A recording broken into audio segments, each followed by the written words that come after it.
Yeah. Black Man Unfiltered Network. We ain't here to play nice. We here to flip everything they told you was normal. Hey! Yeah. Yeah. Hey, we flipping tables. Yeah. We breaking labels. Facts. No more silence, no more favors. Truth hit hard, can't save it. Yeah.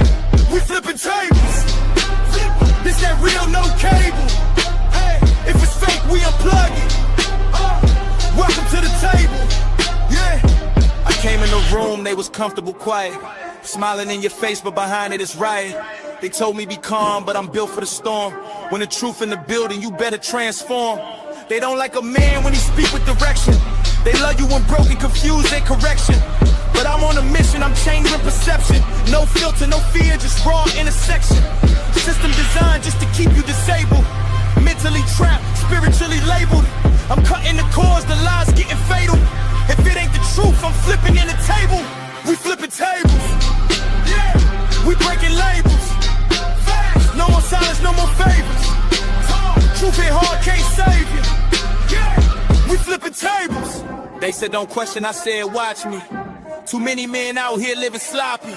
No guidance, no code, no structure, no lead. Now we wonder why families bleed. This ain't hate, this accountability. Look in the mirror with this vulnerability. Masking and frame with responsibility. That's what they fear, that stability.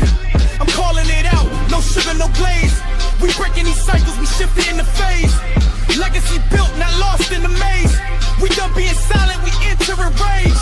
This ain't just a podcast. It's a movement, it's a reset. If it's built on lies, it gotta fall. We flipping tables, no fear, no fables. Black men rise, we stable. Now we changing the label. We flipping tables. Truth is non-negotiable. Black Man Unfiltered. This the voice they ain't controlling. Flippin Tables podcast. Black Man Unfiltered Network. If it don't make you uncomfortable, it ain't real.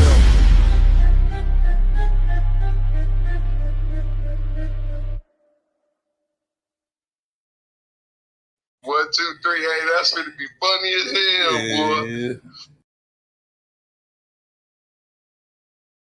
Can y'all hear me? Put a 1 in the chat in the back. Can y'all hear me? Thumbs up if y'all can hear me in the back. All right, man. Welcome to the Black Man Unfiltered Network, man. We are here for another show tonight. I am happy to be back in the building. I'm honeymoon happy and peacock proud to be back over here with y'all cooking tonight because we're about to have a great show tonight. As y'all see, are our black kids really dumb? So welcome to the show, man. Listen, first of all, I want to do some housekeeping here. You guys are welcome to be a part of this show. You could come up on the panel. You could be in the comments, say whatever you want. We're unfiltered over here. We want to know your mind, what you're thinking. But I want you to share this with 2 people you like, 1 person you don't. You know why? We say this every week because I want you to piss somebody off today. All right. If you want to donate to the channel, in a few seconds, you'll see it scrolling at the bottom of the screen where you could donate by Cash App. It's scrolling right now. If you want to do a super chat, you could definitely do a super chat. We'll read those as they come in as well. Okay. All right. But yeah, I'm definitely going to have a good show tonight. We definitely got to have a good show tonight. We got some people that's going to be in here that's going to speak their mind. All right. But before we get started, guys, listen, we got some, it's harsh, but somebody got to say it. We got some dumb kids and the test scores are low. We're the lowest amongst Asians. We're the lowest amongst white kids. We're the lowest amongst Hispanic kids. We're all the way at the bottom as far as test scores and reading. I looked at some things on ChatGPT today and showed that Black children who are in high school are reading on a 4th grade level. Can you believe that shit? A 4th grade level in high school. But they dress nice. They got the Jordans on. They got the nice jeans on. They got the best phone in their hand. They got $1,000 phone in their hand. They got a $1,000 tablet. They got a MacBook, but can't read a book. And we're going to talk about that tonight. And I know it's harsh. I know it's harsh. I know it's going to be hard for y'all, but we got to talk about it. Somebody in the chat said Africans doing just fine. I bet they are. I bet they are. We'll talk about Africans another day. It ain't going to happen today. I got some things I can say about y'all too over there, humping them goats. But we'll talk about that another day. But again, hit the like button, hit the subscribe button. Come on in. Let's have the conversation. If you want to join the channel, you could definitely join us by the link. The link will be in the chat in just a second. Let's see. All right. Now, I want to start out with a video. This is young black guy who is talking about public schools. He's talking about black kids in public schools. And I definitely want y'all to hear what he has to say. And then y'all in the chat, and if y'all want to come up, the link will be in by the end of this video. Here we go. Black schools. Sending your kid to a predominantly black school is probably the worst thing that you can do. Black schools form academically the worst in the country. We look at the test scores and academic performance of many black schools, it's fucking abysmal. We put more value in playing basketball and fucking rapping than we do educating our children. A lot of black kids only go to college off of scholarships for sports, and that's pretty much it. Our focus is not on education, it's on what can make some money. That's it. Get money and fuck bitches, that's all we do. But to educate, to inform, to inspire the next generation of great thinkers and great minds, no, that's fucking for white people. You can't do that. We need to put a better focus on education in the black community and have very strict disciplinary actions on bad behavior within the classroom. Black schools are ran more by the children than they are the teachers. We can't afford to have another generation of misinformed and uneducated people. A total educational reform needs to happen and needs to be pushed by black people in this country. Fuck black.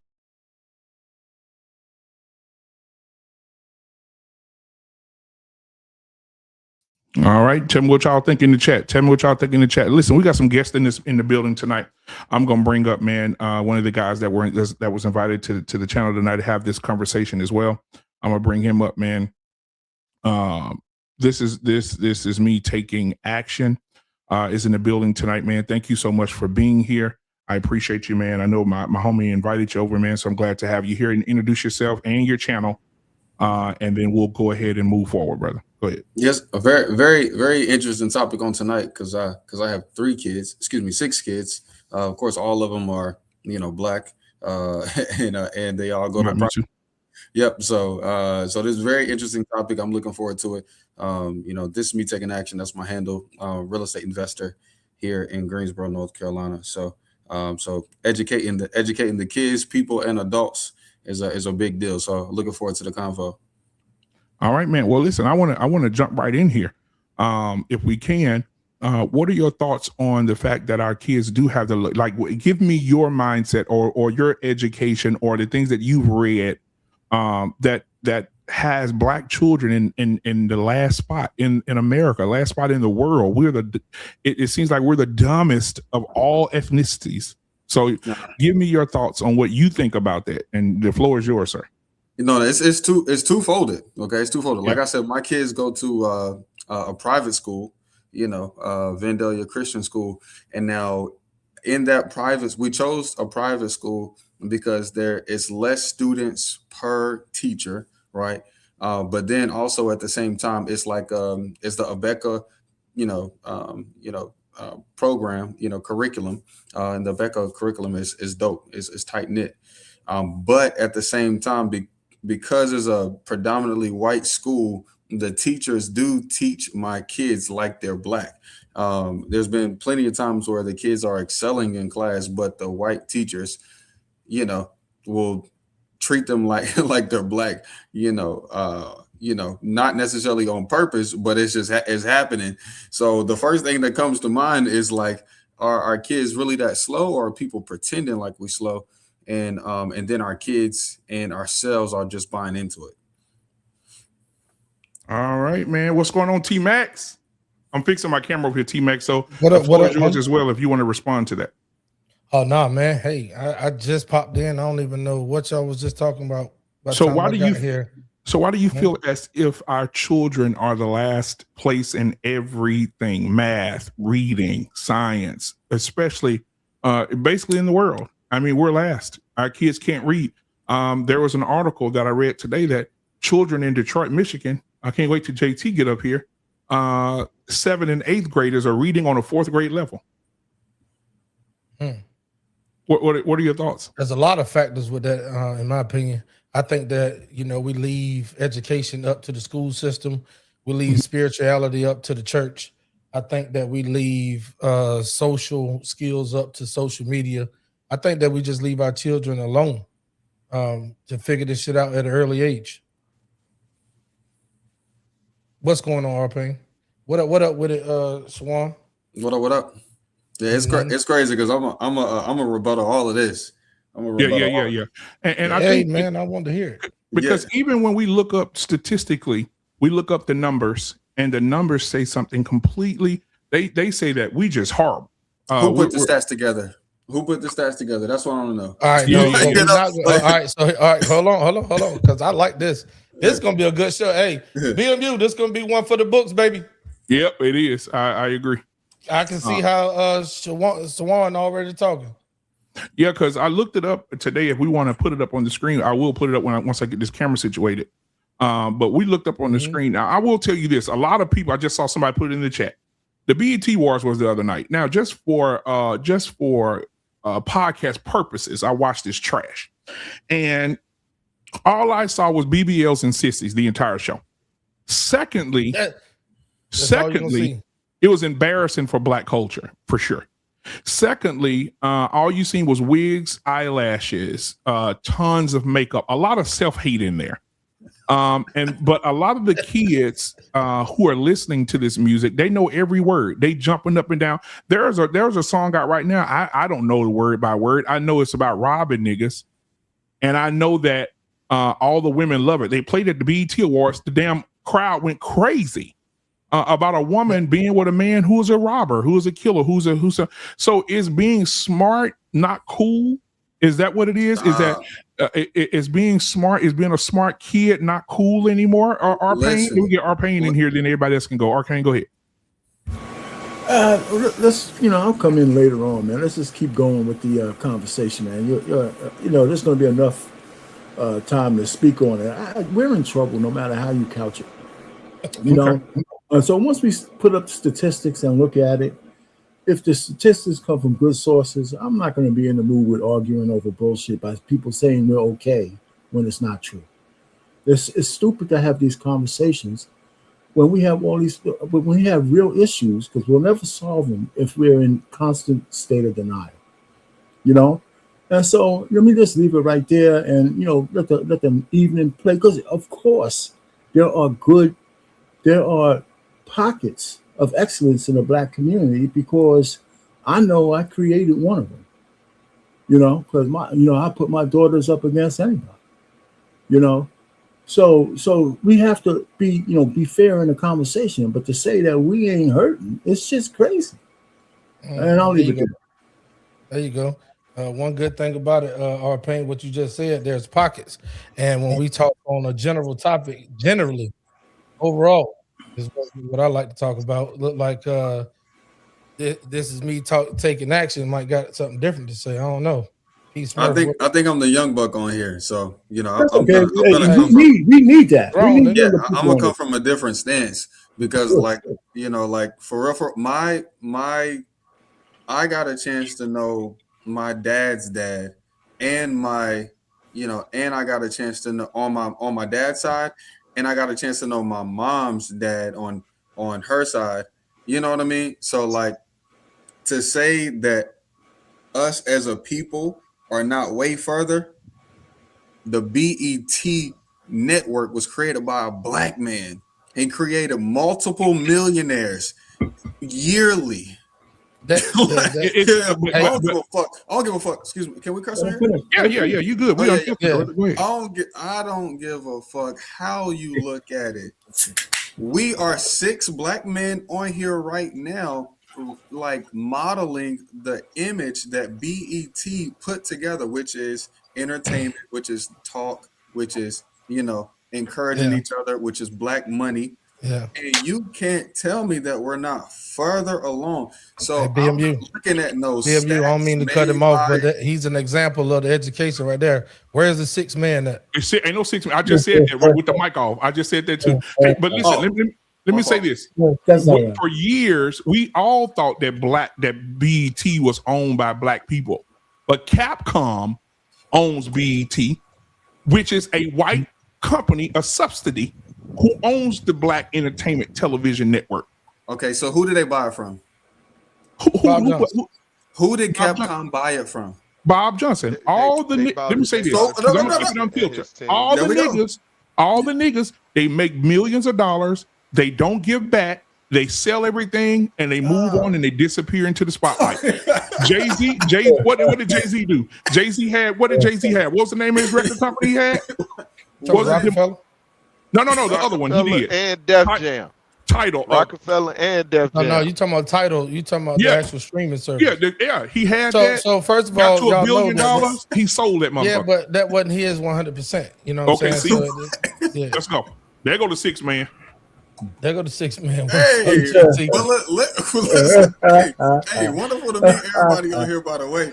But are we really about to discredit a black man? Think about every black man that has built up a multi-million-dollar company and then sold it. They're the first person in their family generation, cousins that has ever done it. So we really about to put those people down, or we're about to learn from them and take that as an example? Well, I'm gonna say this, T-Max, y'all can cook.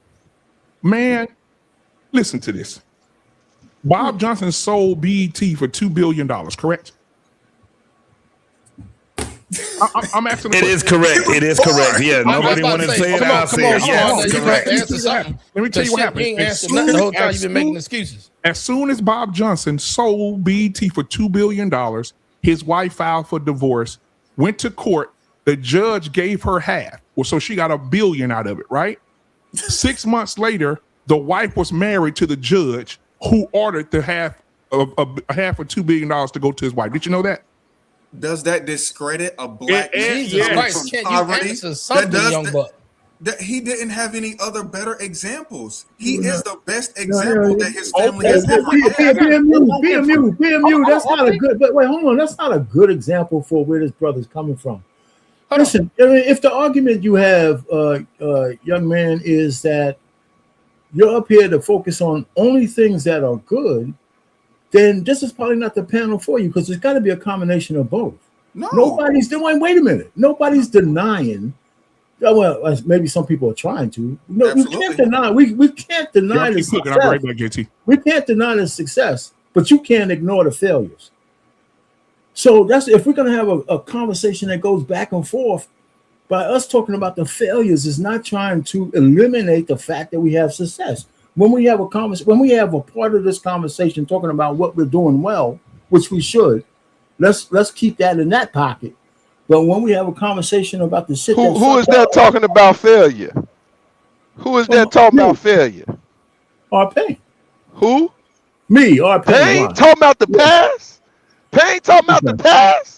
Yo, man, let me finish my soliloquy, then you can jump in. Okay? Pain talking about what was? Hey, man, the past. Yeah, listen. The reason why you fucking guys are here is because of the past. You know, if it wasn't for some of us, you fucking guys. Wait a minute. Did this man just not contradict everything he normally stand for? No. Am I lying? Am I lying, JT? Am I lying, BMU? Don't this man say why we always gotta talk about the past? Ain't that him? No, you just brought up. Okay, all right. I'm just asking. Go ahead. I'm talking about right now. I'm not talking about the past. I'm saying if the young man over here wants to say ignore the fact that we got shit going on that we got to fix because we got successful people, that's not a complete conversation. That's all I'm saying. It's not a complete conversation. So we got to talk about both, but let's keep it in the pocket that we're talking on. So if we're talking about some of the failures, let's talk about that. If we want to say, okay, in the midst of all these failures, here are some of the successes, then that makes it a complete conversation. Because I know I ain't going to deny the successes. But I'm going to argue about anybody saying that we don't have trouble. I think that's crazy. I think everything and everyone could always be better.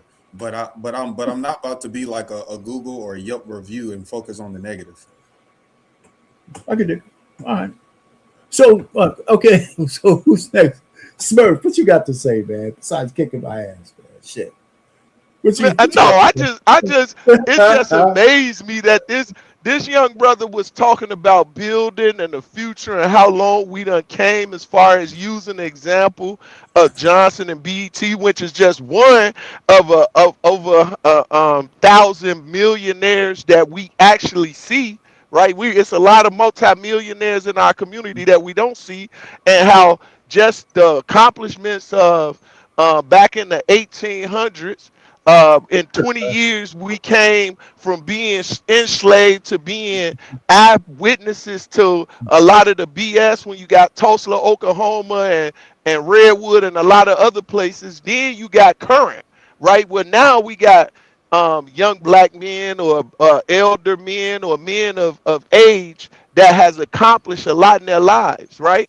And what they're doing is they're building this and creating opportunities. How is it we gonna look at the failures when he looking at success?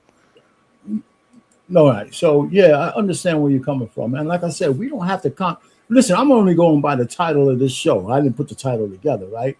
So even though we have all these successes, are we going to deny that we have issues with the educational system in the public school system? That's the part I'm confused about, y'all. Yeah, I mean, I'm just saying that's why we got to keep.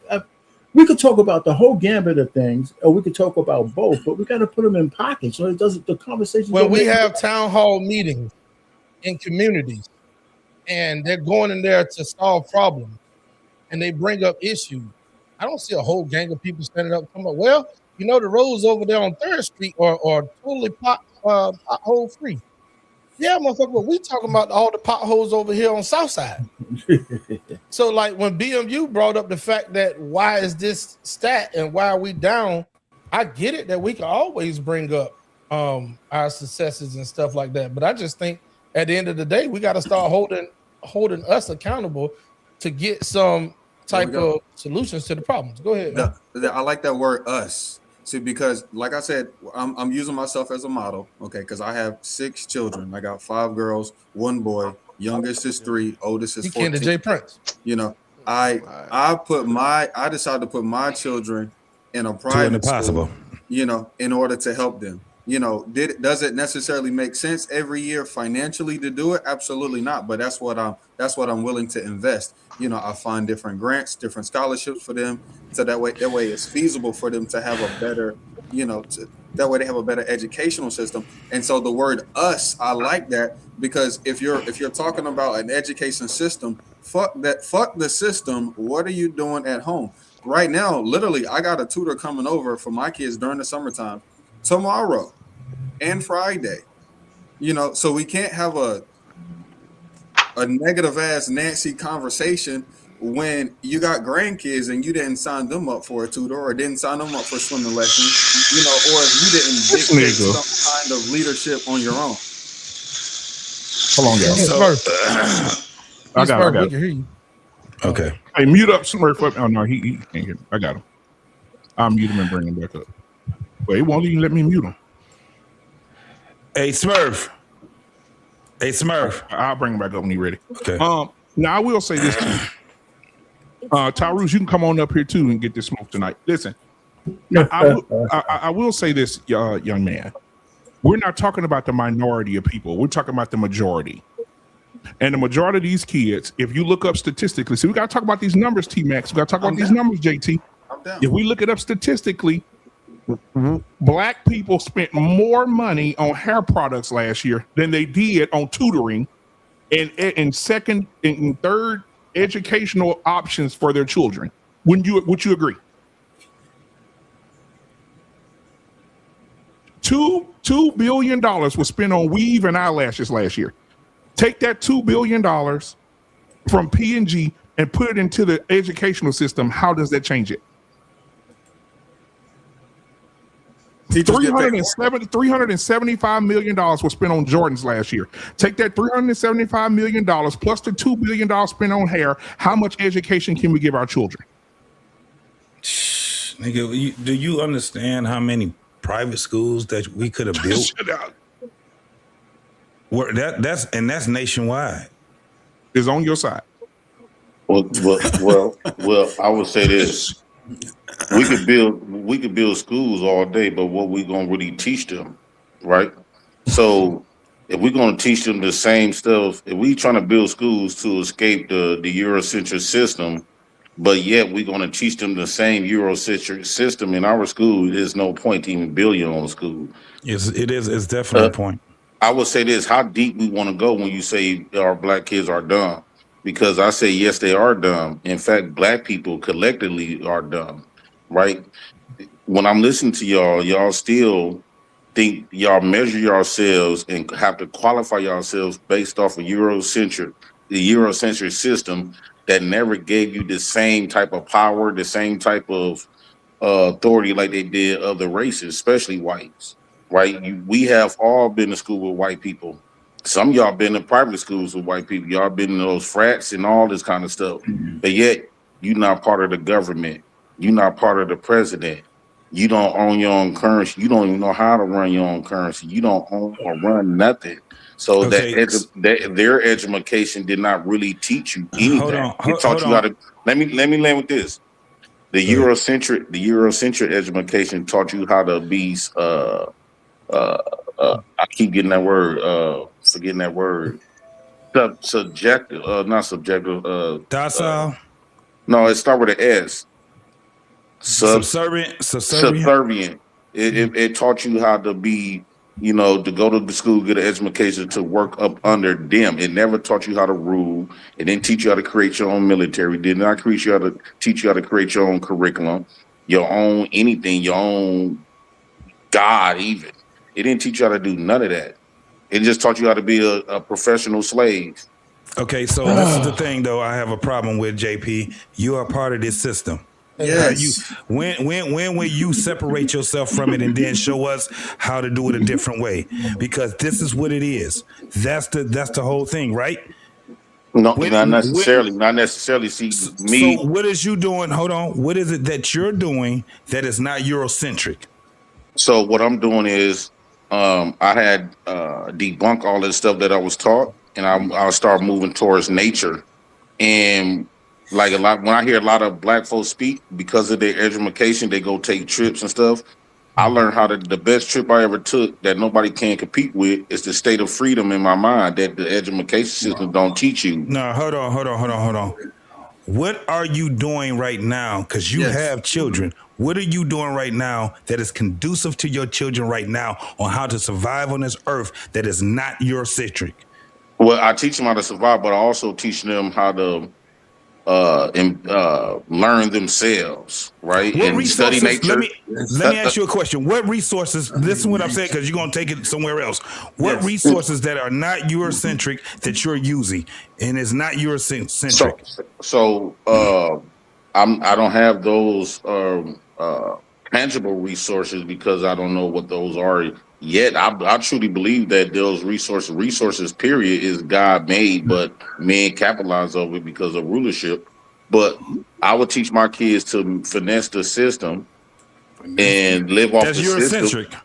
Yeah, Eurocentric. Yes, I would teach them to use it, manipulate it. But what I would not teach my kids is to value that and qualify themselves. You know how people say, "Oh, you reading at your IQ level such as." We don't practice that IQ stuff. We don't practice try to qualify ourselves to the Eurocentrics. We don't need no white man to stamp us to gatekeep our intelligence. Okay, so let me just say this right here. Let me go over to the young brother that's above you. I understand exactly what you're saying when you are anecdotally doing something for your children and your family. But to tell us that we cannot highlight and point out the negativity that is plaguing our community, and not only our community, but United States, is crazy to me. I don't even understand how we can't. How the thing is that we've ignored this shit so long, where literally our children are stupid. I'm not just saying this. We're proving it. Even the adults. I'm not. What happened to education? Well, it comes from JP. It literally comes from the adults. Well, but I'm not saying it's one of the reasons why is because the adults have been ignoring the plague in their family, not just the community. You ain't even got to go that far. Your family. We look at shit in our family and we ignore it. So if we don't advance in your family and we ignore it. I'm sorry to cut you off, JP. No, go ahead, brother. Go ahead. But no, and it's not that I'm ignoring the negative. I just want to be able to balance it out. You know, with respect to JP, you're saying education consistently. No, I'm not. He's doing it on purpose. I know he's doing it on purpose, but that's what we're giving to our next generation, is doing that kind of stuff on purpose. You know, that's not okay. That's all I'm saying. And I'm not saying that I'm not saying that we can't do better. I'm just saying that if we're telling our children they need to get a good or great education, need to go to the bathroom. Are we really giving them what we need? And that's all I'm saying. That's all I'm saying. So I know the stats are the stats, but just like you highlighted with Mr. JP, I know me personally, I'm teaching my son how to shoot a BB gun. We got grapevines, apple trees, peach trees, and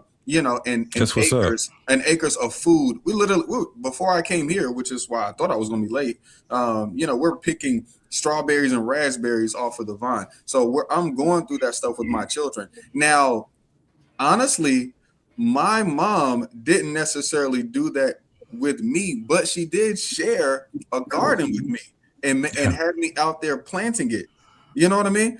And so I would imagine that my kids are going to be better than me, and they'll be able to give it better to their family. So every year, this is what I'm saying, every year we're progressively getting better. So as much as the stats, whoever the fuck created those, say that we're the worst, whatever, dumbest, whatever. We are.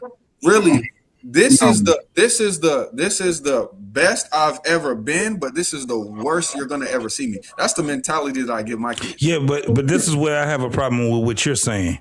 Yeah. You're making it anecdotal and subjective to you and your family. Yes.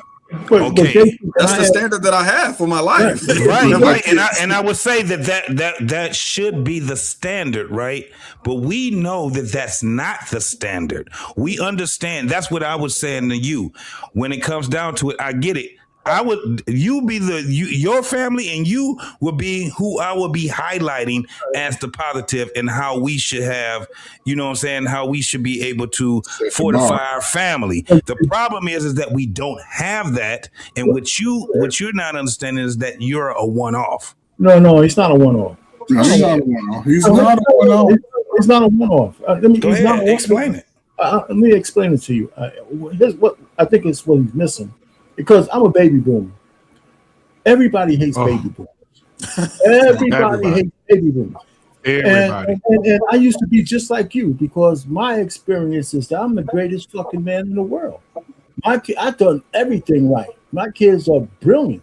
I'm married for 39 fucking years, and all that stuff. But what I have to admit, that out of 76 million baby boomers, I gotta admit that at least a certain percentage of them was fucked up.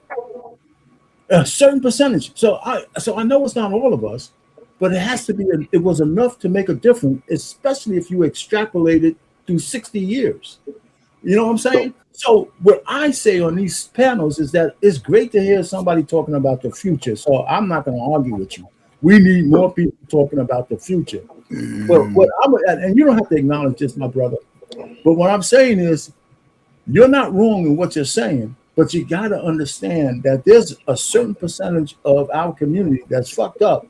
It ain't everybody, but it's enough to make a difference. So what happened? Hold on, because he said something, and he said that he agreed, and the whole thing was you just agree with me. What I just said.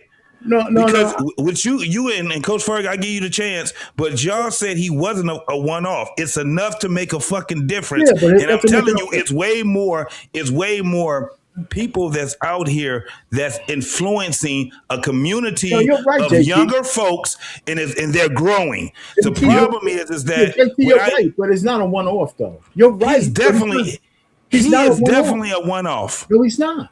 In his age group, shit. He's one off, bro. Shit. He is not a one-off. Okay, I heard hold on. JT saying he is. You saying he's not. Let's hear how. Just a second. I want to show y'all something. Let's discuss this real quick. T-Max, this is for you. Man, okay. Let me share this screen. I'm gonna let Coach Bird. No, all y'all niggas is capping. I want to look up this literacy. I want to look up this literacy. Okay. Look at this. Look what it said. The results mean that 83% of black fourth graders, this is the beginning of their lives. 83% of black fourth graders score below the NAEP proficiency benchmark in reading. Right? Man, all y'all. What the hell this for me for? Hello, Asians 66, whites 44, Hispanic 22, black 17%. Come on, and they all stupid. The craziest thing is that they're all stupid. Who all has kids in here? Like, I just want to know. Just all of us. Everybody has kids. All of us. Okay, so did everybody's kids pass their last grade that they were in? I know everybody's different ages. Yeah. Don't get me started on that. Yeah. So may I say something? No, hold on, Jay Prince, because he just. I know what he's trying to get us at, but go ahead, brother. I'm gonna cool. Look, listen to me. Hold on. The kids today, the teachers. This is the most fucked up thing they've ever done in education. They said to the teachers, "You're willing to teach, and your scores depend on how you get paid." Listen to me. Your test scores depend on how you get paid. And you don't think these teachers are passing these dumbass I know dumbass.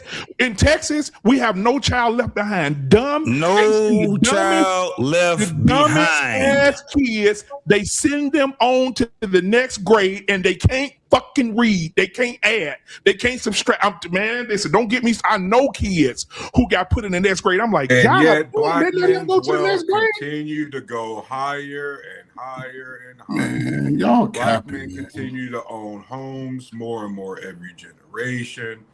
Less and less black men are committing violence statistically than ever before. More black men are more educated. Hey, did that nigga speak to anybody? But we a bunch of fucking morons. Hell no. Coach Bird, go ahead, Coach Bird. He ain't said shit. He just jumped in. Yeah, he said hell. He said, you don't jump the line over here, Tyrese.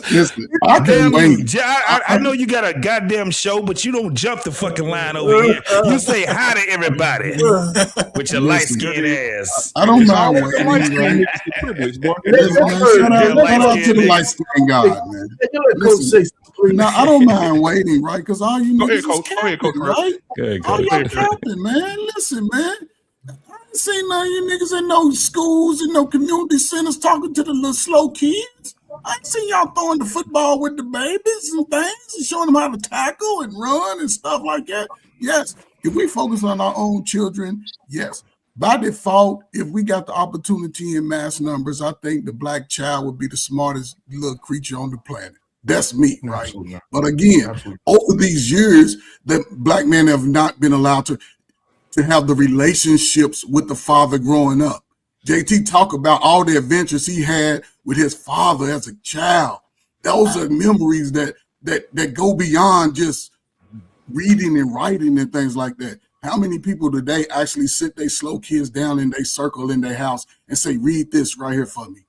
Take this time to read this. How many say, listen, I was good in math, so my baby gonna be good. At least do multiplications up to 20. What's that? Up to 12. How many people? And then look, and I'm just rambling, but it only take about 2 summers to get a child up to grade level if you pay attention to them for at least 2 summers. That's all it takes.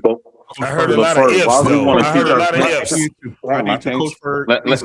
Let me say this right quick. Hold on, Jay Prince. I'm gonna let you cook. These kids, Coach Berg, I want to help you with something here. This is why I don't coach football no more, because I've been wringing the neck of some of these motherfuckers. But why though? You gotta teach them. Because I don't play. I don't do disrespect. But let me take these kids today, Coach Berg. They ready to put hands on you. They want to beat your ass. They want to get up in your face. Hold on. Do anybody know what's the motive? Hey, JT, you know him. What's the motivational speaker name that they call him the preacher of motivational speaking. Black dude, short dude, make millions of dollars going around the world speaking to children. Oh fuck! He's a black dude. He's a motivational speaker. He speaks to kids year round. Every day. Young type dude. He's like about 30, 38, something like that. 36, 38. Yeah, old. He ain't young. Well, yeah, he ain't. Yeah, you're right. He ain't yet young. He young to us. He ain't young to black man, but he young to me and your old ass. But the 40 and under black male. I know the guy. You looking him up? Young. You looking him up, BMU? Oh, Eric Thomas. Eric Thomas. Okay. Yeah. Okay. So Eric Thomas went to a black school. Did y'all see the video? What happened? How the black kids disrespected him, and he stopped his motivational speak and went off on their ass. Can you find the clip? They don't know. I got it right here. Hold on. I got it right here. He went to a school. Like that. He goes around the world and talks to everybody: Asians, Chinese, black, white. Let me let you hear what these kids did to him. How they disrespected this man, and he had to stop doing what he was doing to check their asses. That goes to show you what the kids. I'm glad them kids did that because we don't need no more. Watch this. And you're gonna have the nerve to laugh and joke when teachers trying to teach you. You got the nerve to act a fool when somebody cares about you. You talking while I'm talking. Do you know if I go to a Jewish school, them kids quiet. If I go to a white school, them kids quiet. Mistake. If I go to a Latin mistake. Quiet. Third mistake. Like me, it's black kids. That's it. My own are the only ones that disrespect me. I walk in any other school, they like, there go ET. We taking notes. I come home. You talking. You capping jokes. You think something funny. Look how we living. Ain't nothing funny. Ain't nothing funny, y'all. Look, when I got my PhD, what embarrassed me, I'm in there, they asking me like, what's wrong with our urban schools? Like, why you asking me? I'm in classes like you in class. The teachers want to know, professors want to know, well, why are your kids, what's the problem in the school system? I'm embarrassed, y'all. I'm a grown man. I'm embarrassed that they talk about y'all. And you know why I'm embarrassed? Because what they don't know, you ain't even trying when you take the test. You didn't give your best. They think you dumb. You ain't dumb. You can't take our people from Africa and put us in the diaspora and spread us all over the world, and we survived slavery, and we can't pass the test? Come on. I ain't stupid. You take everything from us and we still survive, and you gonna tell me we can't learn how to write? Have you lost your mind? We are survivors. That's all we do is survive. And you gonna come and tell me you can't take a test? No, you can take the test. The problem is when you take the test, you barely take the test. I challenge you to go in there and get that doggone piece of paper and that pencil and do your best. I challenge you.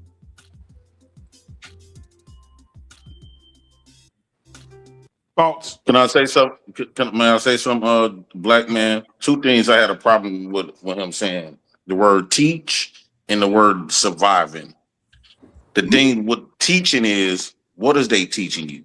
What, the same shit that make you feel inadequate, make you feel like one of that slave story never existed, but it was, bro, I'm like, come on now, you get the chance to speak your full thought. One of that slave story was to do the service purpose like it's doing, make us black folks feel inadequate, get all angry of the word, the N word, and woo out the band, right? And that word survival. What do survival mean?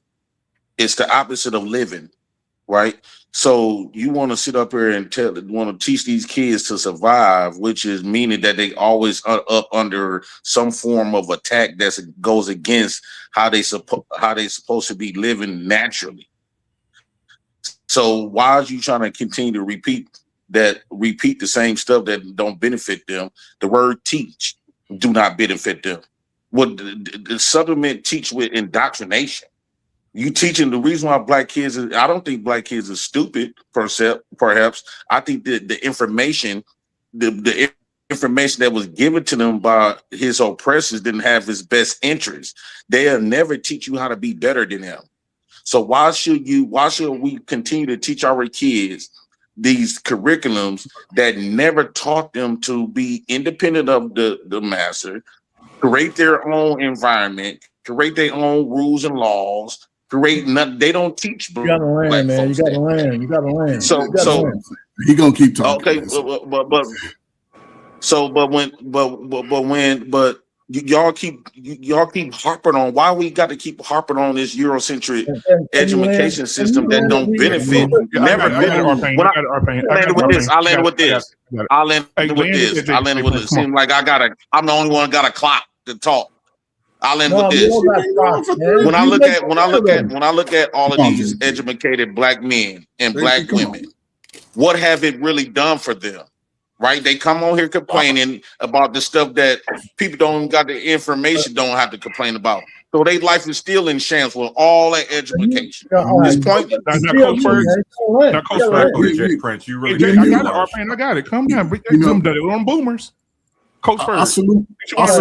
Give me that much time. I don't get that much time. I'm the boomer. I don't get that much time.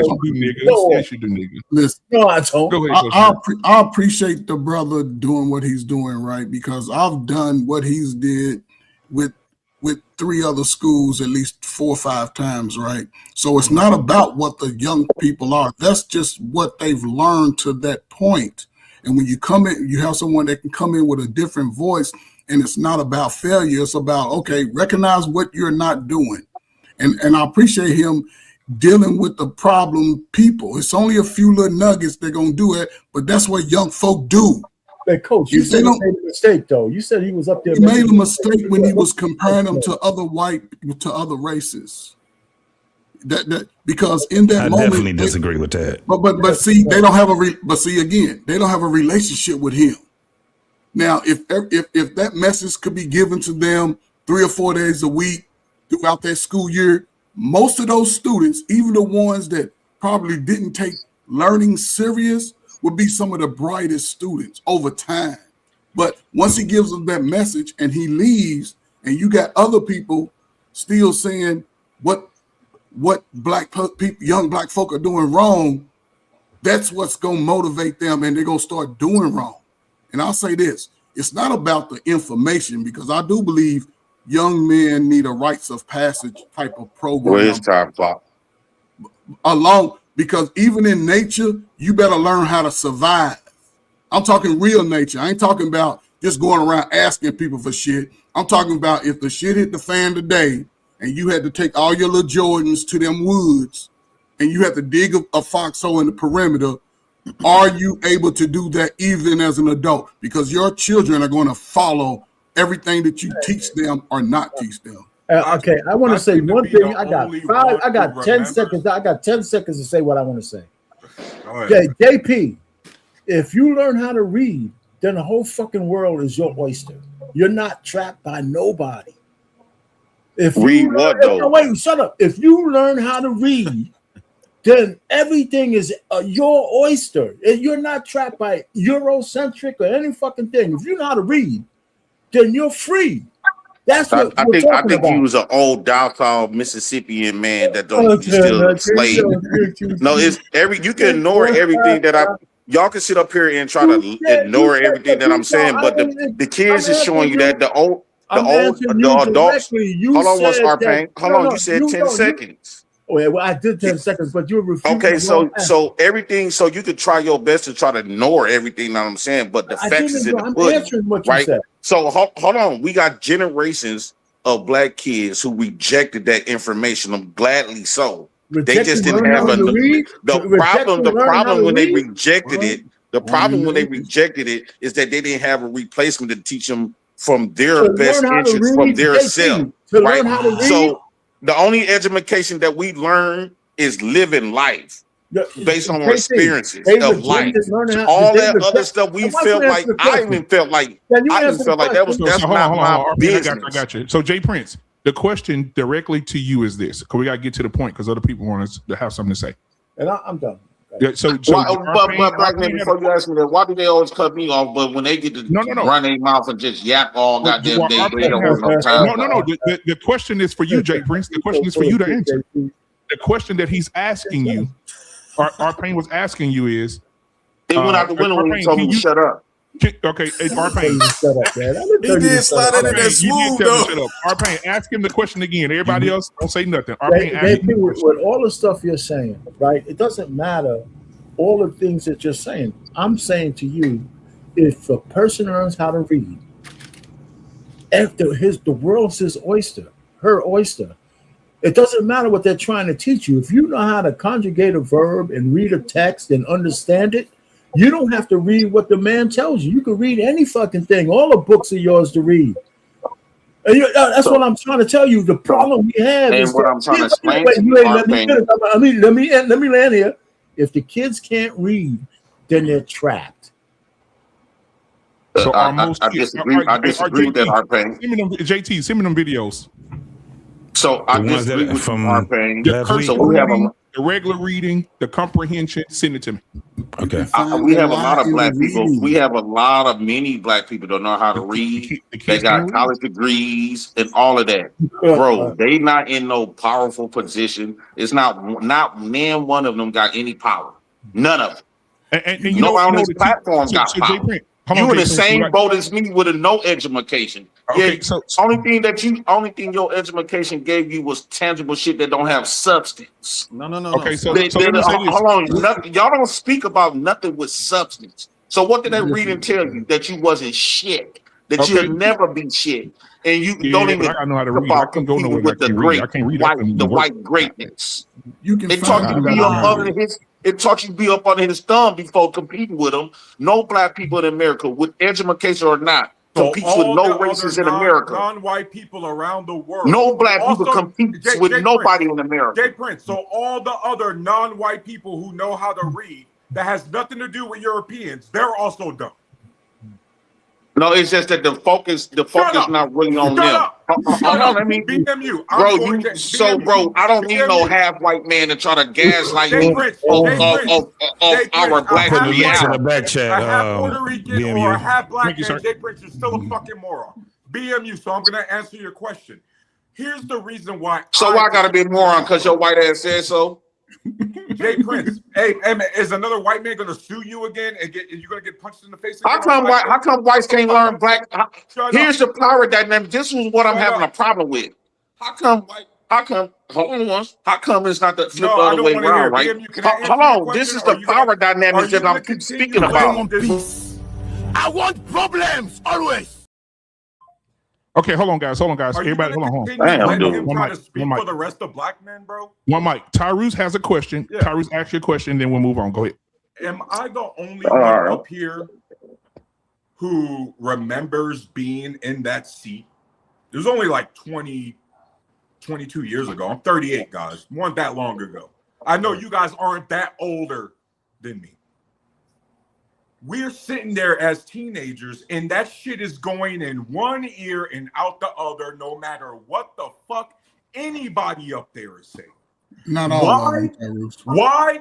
Guys, I went to JFK High School, Cleveland, Ohio. That's an inner city hood school. Okay, guys? Nothing changes the fact, nothing that man up there on the stage is going to change the fact that we're still going home to the adults who didn't hear none of that. Do y'all not true? That? That's not true. Let me finish. Right? So you're saying all of this, but we're already in this fucking dynamic to begin with. You're comparing us to the same kids who go to school who looks like fucking college campuses.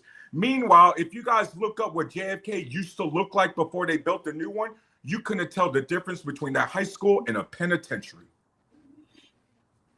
Right? And so let's be clear. That dude is walking into a whole bunch of and talking to a whole bunch of kids who exist in a school whose history books are probably 10 years outdated.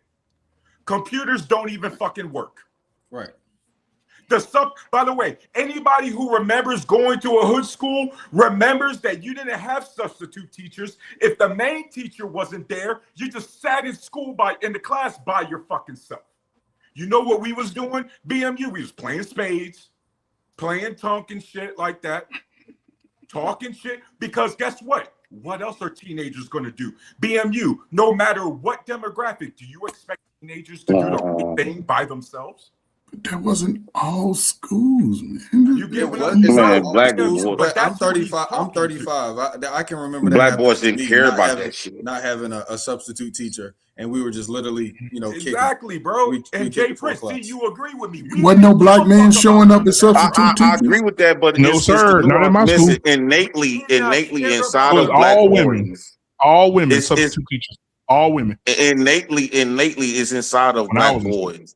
When I was going to school, because I dropped out in the 9th grade, I didn't see myself in that education. That's because none of the women wanted to date teachers. Hold on. Everything about education that was something great, it didn't represent me. It represents whites. It represents women. It represents America that they told me that was against me. So none of this shit none of that education made me feel good about myself, and none of that. So a lot of us in my ghetto, we thought you was a punk or gay if you were a black boy that was set up in class and let somebody pimp you the way they do in them schools. Teach you nothing but lies, giving you this, make you chase after a dream, American dream. That same thing a pimp teaches hoes. So right? I think that every black person that goes to that white man's school is a hoe. Jay Prince, I got a question for you. So are you telling us on the panel tonight, and I want to move over to TT Max right after this question, but I want you to answer it briefly, all right? So you're saying that anyone who was in school who learned how to read is stupid. Is a hoe. I think they effeminate. Come on, man. Okay. That's why I will see the women, that's why black women read, because that's in nature for women to submit to anybody that's in authority. That's not in a man's nature to submit. We should know how to read. Jay Prince is what you're saying. No, it's not about learning how to read. You learn it from the gatekeeper of your information, your intelligence. It's people that want you dead. They hate your guts. Bro, they're not going to give you no. They're not going to give you no information. They're not going to teach you no information to make you feel great or be great about yourself. JP, you know what? Listen, some of y'all, some kids are good at it's two things I'm going to say, and I'm going to be real quick. Some kids are good at math, right? Some kids are good with numbers, right? And you still have to learn how to read so you can discover the lie in what you read. And now, again, I went to school and we had reading circles. Crack era adults, y'all didn't have that. That was a different time. I had science where we actually dissected and learned we learned how to do things through numbers. I'm telling you, y'all came along. I don't know how old y'all are because y'all niggas be lying about your age. If you 45 or 35, you first generation crack babies, y'all came up with a time where a lot of people didn't care about you. No kid left behind. If you graduated under that, they didn't teach you the basic skills of reading, like Arpane said, subject verb agreements, math, numbers. They didn't y'all didn't get in cursive writing. But I'm gonna say this and I'll shut up. How many today are willing to go beyond what they learned? How many have? Because I'm sure everybody on here with a child is trying to teach their child to be a little better. But if you have that opportunity, you're not taking advantage of it. Bro, we don't win all the way off fucking topic. Hey, regardless, I don't see none of you niggas showing up at the school. Show up at the school. Black kids are stupid. That's what we're talking about. Right. Here we go, JT. So this is. Oh, go ahead. Yeah, no. JT. So this is the thing. This is the thing that we. I gotta get off. I'm slurring my speech. It was good. All right, bro. My man. So listen. There's not a denial that our children are less educated than they should be, period. They don't have basic comprehension skills. They don't have basic arithmetic skills. They don't want to work. They have no ethics. None of this shit is what's happening right now. They don't have basic slave skills. So it don't matter. You can say that all you want, JP. Might as well call it like it is. But you're not about to. This is the thing. You're not about to take over this panel because we heard you say. Ain't nobody never take over no damn panel. Well, this is what I'm saying. I got a voice like you got a voice. No. Hold on. But you. This is what you do. But you always try to point out something. I'm not going to take over no panel though. You're not because you keep saying the same thing. We heard it last week and the week before. We ain't hearing it no more. Same shit. We've been hearing that shit forever. So let me finish what I'm saying. And no nigga listen to it. This guy right so that don't work. That dude right there, he deleted himself from this conversation because he don't hold any value in education. So why are we talking to him? Why are we talking to this guy? He already said that if you're educated, it's an audience that's listening. And don't nobody want to hear that stupid shit. So let me how you gonna speak for other people? And I'm gonna end it with this right here. I'm gonna end it with this right here. We have a problem with our children right now being able. I ain't got to check a motherfucking thing. You need to check your position. I'm gonna check you higher than what you really is. Nigga, anybody that can come on this panel, anybody, raise your hand if you think that what he said was conducive to our community, black community. If I go to a room full of gay men, hold on, JP. And I'm the only straight man in there, of course I'm gonna get outnumbered. If you get education, let me ask all the men on the panel. You're not gonna call us raise gay. your hand if you're gonna call an educated man gay. Do you guys call educated men gay? I'm not calling y'all gay. I use that as a scenario. If I go into a room, no, you said that if you get education is gay. And I'm talking about heterosexual conversations. Of course, I'm gonna be awkward. This is why we say that you're the worst part. You the worst parent ever. You the worst. That don't mean that what I'm saying is stupid. Jay Prince, JT, we're gonna move the conversation forward. We gotta listen to this, and I want everybody to respond to this. You don't got no power yet, but all the education though. We're gonna listen to the video though. Watch this. Here we go. We're gonna watch the video, and then this is making me take. I'm gonna let you go after this. I want you to respond to this video. Here we go, and everybody else as well. Let me play this. Turn the volume up. Okay. There is a crisis happening in the classrooms, and the teachers on the front lines are the ones sounding the alarms. So yesterday I came to the realization my students can't read. I teach 7th grade. They are still performing on the 4th grade level. When I tell you that these babies cannot read, they cannot write, look how white they cannot comprehend. I'm not being funny. You know the thing kids go to school to do, like learn the fundamental skills used to go through everyday life? Yeah, that's not clicking anymore. Vast majority of students that I teach in my class do not know how to read, write, comprehend, critical think. They just cannot. And okay, it's easy to chop it up to the pandemic, maybe them damn phones. Maybe the kids who never learned the basics were the first ones to multiply. Everyone's always saying, oh, the kids are lost. Like the kids don't know how to read. They don't know how to write. They're so disrespectful. They have no social skills. They're just iPad kids times 1,000. Like it's so bad. It's so awful. Yeah, because the hot Cheeto girls became parents first. Regardless of the cause, the clock is still ticking. From kids to teens, almost young adults, they keep hitting more milestones. They keep absorbing content and trends meant for people twice their age, but their development isn't keeping up. She were a solid of those that were extraordinary, whatever, bro. She wore a, oh baby.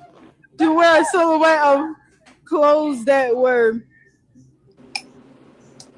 I don't know that word. I don't even know how to read. I don't know why. I'm sure you've all seen the videos and the TikToks. Gen Alpha can't read. They don't play outside. Brain rot. iPad kid. It's a conversation that's spiraling all over the internet. But in this video, we need to talk about the root cause of the crisis that no one else is discussing. And also how these kids were basically set up to fail from the jump. Welcome to the Girl Talk you didn't know you needed. And I'm not saying you have to subscribe. You're classy. I know you don't just give those away for free, but hopefully at the end of this video, we become bestie enough for you to take that next step. Now, before we say something, this is the extension of the video that we just watched, because I think this adds more context. There you go. Appreciate you, my brother. All right, here we go. A suit, clothes that were, who's this for? Extraordinary, but somewhat Gertrude? Now explain what that means. I don't know. She were a solid of clothes that were extraordinary, whatever, bro. But what does that mean? She wore a lot. Wait, she wore. Bro, I don't know, bro. Can you take the card back, please? She wore a. Oh, baby. She wore a silhouette of clothes that were. Bitch, I don't know that word. I don't even know how to read. I don't know why I did. She wore a silhouette of clothes that were extraordinary, but somewhat gauche. All right, now what does that mean? I have no idea. Like his clothes was nice or something like that. She wore a. I don't know what this should say. I don't know what this should say. I don't know what this should say. I can't read it. Can't read it. Can't read it. Can't go back. Y'all, we have to start leaving these kids behind. We have to. We have to. Have y'all seen the video going around of the high school student asking his classmates to read a note card? And it has the word extraordinary, silhouette, and gauche on it. And okay, I understand not being able to pronounce Gauche, phonetically. It doesn't really make sense. But in high school, we should be able to read extraordinary and silhouette with no problem, no hesitation. She is 1,000% accurate and on point, and it is very broken and disgusting how kids are graduating high school and they can't read. I remember, because I went to a private school and then I went to a public school in Detroit, and so I went to both of them were phenomenal. And it was another girl that actually went to a different school, my neighborhood high school, that I didn't go to. And she wound up getting into a really good major university that very rarely do a lot of people get into. It's very competitive. Even to this day, it's very competitive. And when she got there, she said, yo, Anton, I'm not prepared. Like, she used to be crying and saying that she was not prepared for going to school there because she felt so much behind all of the rest of the students that was there, and she couldn't really keep up with them. This is 10 times worse. These kids can't even pronounce extraordinary and silhouette. Do you know how crazy it is to be in high school and not even be able to pronounce words? And these kids are just passing through. And so we did the No Child Left Behind thing. We did the pass them through and just let them go ahead. And I remember it was another story. It was a school down south where a kid that basically graduated valedictorian, and they barely could even read. They barely could keep up. When they got into college, it was like, yo. And that's one of the reasons why a lot of kids drop out, is because they can't read. Their parents are not on them. We'd rather celebrate prom than we celebrating people being able to read in your college admissions and graduation. And so, I know a lot of people like to hate on test scores and say, hey, you can't score well. And so that doesn't necessarily mean that you're not good. But tests are the way that we evaluate if people are even ready to go to the next level. When you get into college, you then have to test to find out whether or not you got to actually take remedial classes or not. And so, it's heartbreaking. It really is heartbreaking to see this playing out in real time, and these kids not being able to read or pronounce words, and it going viral over the internet, because I think that people are starting to wake up and figure out, hey, man, we might have done it wrong. We got a whole generation of kids that are not only addicted to their devices, but they can't even read, and AI is going to assist them in them being able to be okay. And we should be able to try. We should be able to use our critical thinking skills. Like, it's not even the fact that these kids can't read. It's the fact that they don't try, that they are so quick to just default back to, I don't know, and laugh it off. Like, no. Bro, I'm going to say this, and I'm going to let y'all cook. Here in Texas, this is on the news. This is news. You can Google this shit. Here in Texas, brother, it's bad. And when I tell you bad, I mean to the point where schools are, if you look up the grade of the schools, they grade the schools after every year. The grades of the schools are horrible, failing schools. Hell, they didn't close some schools because of that shit. Man, listen, this is again, these stories, man. Listen, these kids are given the opportunity to read a card that's in cursive. when George Bush, he signed it, they took it out. They took gym out of the school and then cursive writing out of public schools from New York to California. And let's be real, most of our kids, which is unfortunate, they're subject to going to public schools. And without collective bargaining, parents can say, hey, we need our kids to learn in cursive writing. I made sure I wanted to teach my son. It took me 3 days to teach him, right? A lot of people understand what the problem is, but so caught up in their own adult life, they don't want to make that little bitty sacrifice because those children are graduating now. And if y'all do some age calculations, most of those parents are early 40s, late 30s, early 40s. Because we always. What's the point, though? The point is this, right? The point is this: the education system is what it is. But when we and again, I'm gonna say this because again, in my 20 years, not enough people come to show the young people. When you don't have fathers showing up at those schools, a lot of these kids' courage are gone out the door. A lot of these teachers, these white teachers, don't give a damn about your black kid. So if people are not going to those positions and having the conversations with the parents early, then this is going to be the result because 2050, that's on all you people out here going to have some babies. And they're talking about zero wealth. What you going to do? It'd be nice. Okay, so I hear you. I don't think it's a matter that they can't do it. I don't think it's a matter. Hold on, JT. Let the young guys say. I would like to hear what my man's saying in light of what he came up here for. What do you think about what you just saw, brother? The youngest guy up there. What's that? You're taking action? Taking action. What do you think? Yeah. Mr. Arpain, can you read? This is me taking action. I'm joking. No, I left that part off. I'm joking. I was lightening up the mood. I mean, honestly, I mean, I feel the same way I felt before. If I was a youngster and I wanted to make a video and it go viral on social media, because that's what people do these days, they make videos to go viral in order to make money and get attention, I would go around to the people that are the dumbest in the school too. It's very easy. You think that's what he did? Went to the dumbest people?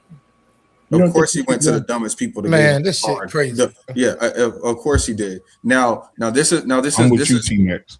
Hey, everybody has a different perspective. I'm in my office right now, and I go to colleges every month and do a real estate trivia tour.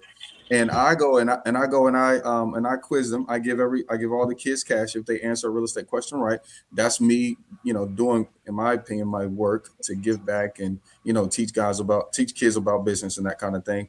But when a lot of these kids answer these questions, about collecting rent or about contract law, or about business, and then I see them come in here during the summer and work in my office, I'm like, oh shit, y'all on it.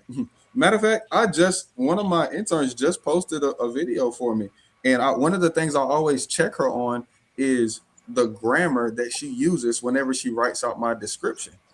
She's solid. Now, are there kids that's behind? Yes, absolutely. Clearly, their parents are probably busy working and they don't have a lot of time to read to them or listen to them read and then ask them comprehensive questions. I know, I literally, like I said, I just spent time talking to my kids before I got on here, and actually watching these videos make me ready to go back home to talk to my kids more, just to be quite honest. But I don't ask you a question. I don't think that's a school system. Man, hold on. You don't tell me what the fuck to do. So can I ask you a question? This is my this is me taking action. Let me ask you a question. Well, we got it. So do you think that education is more? No, fuck him asking a question, man. He shut the fuck up and let him finish. Hey, fuck you. Let him finish, man. Yeah, man, let him finish. Shit. Hey, I can answer a motherfucking question. Were you done? Were you done? This is me taking action. You done? He wasn't done. I'm ready to hit a question at this point. No. Before Jay Prince go, come lighten the mood real quick. Jay Hold Prince, on. Hey, black man. What's up? All these motherfuckers be trying to mute me and shit. Fuck him. Hold on, Jay Prince. So I just looked this up, guys, and this is for T-Max. This is for you on deck. I looked up just Texas because somebody in the chat wanted to challenge you. So I wanted to make sure. Hold on, JP. I want to make sure everybody understood. Here in the state of Texas, there are 9,084 schools. Out of the 9,084 schools, 3,028 of those schools are failing. Let me say it again. 9,084 public school campuses are in Texas.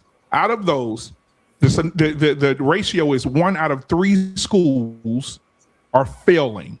D's and F's. They've graded the school D and F, failing schools. 3,000 of them and 28 of them are failing schools.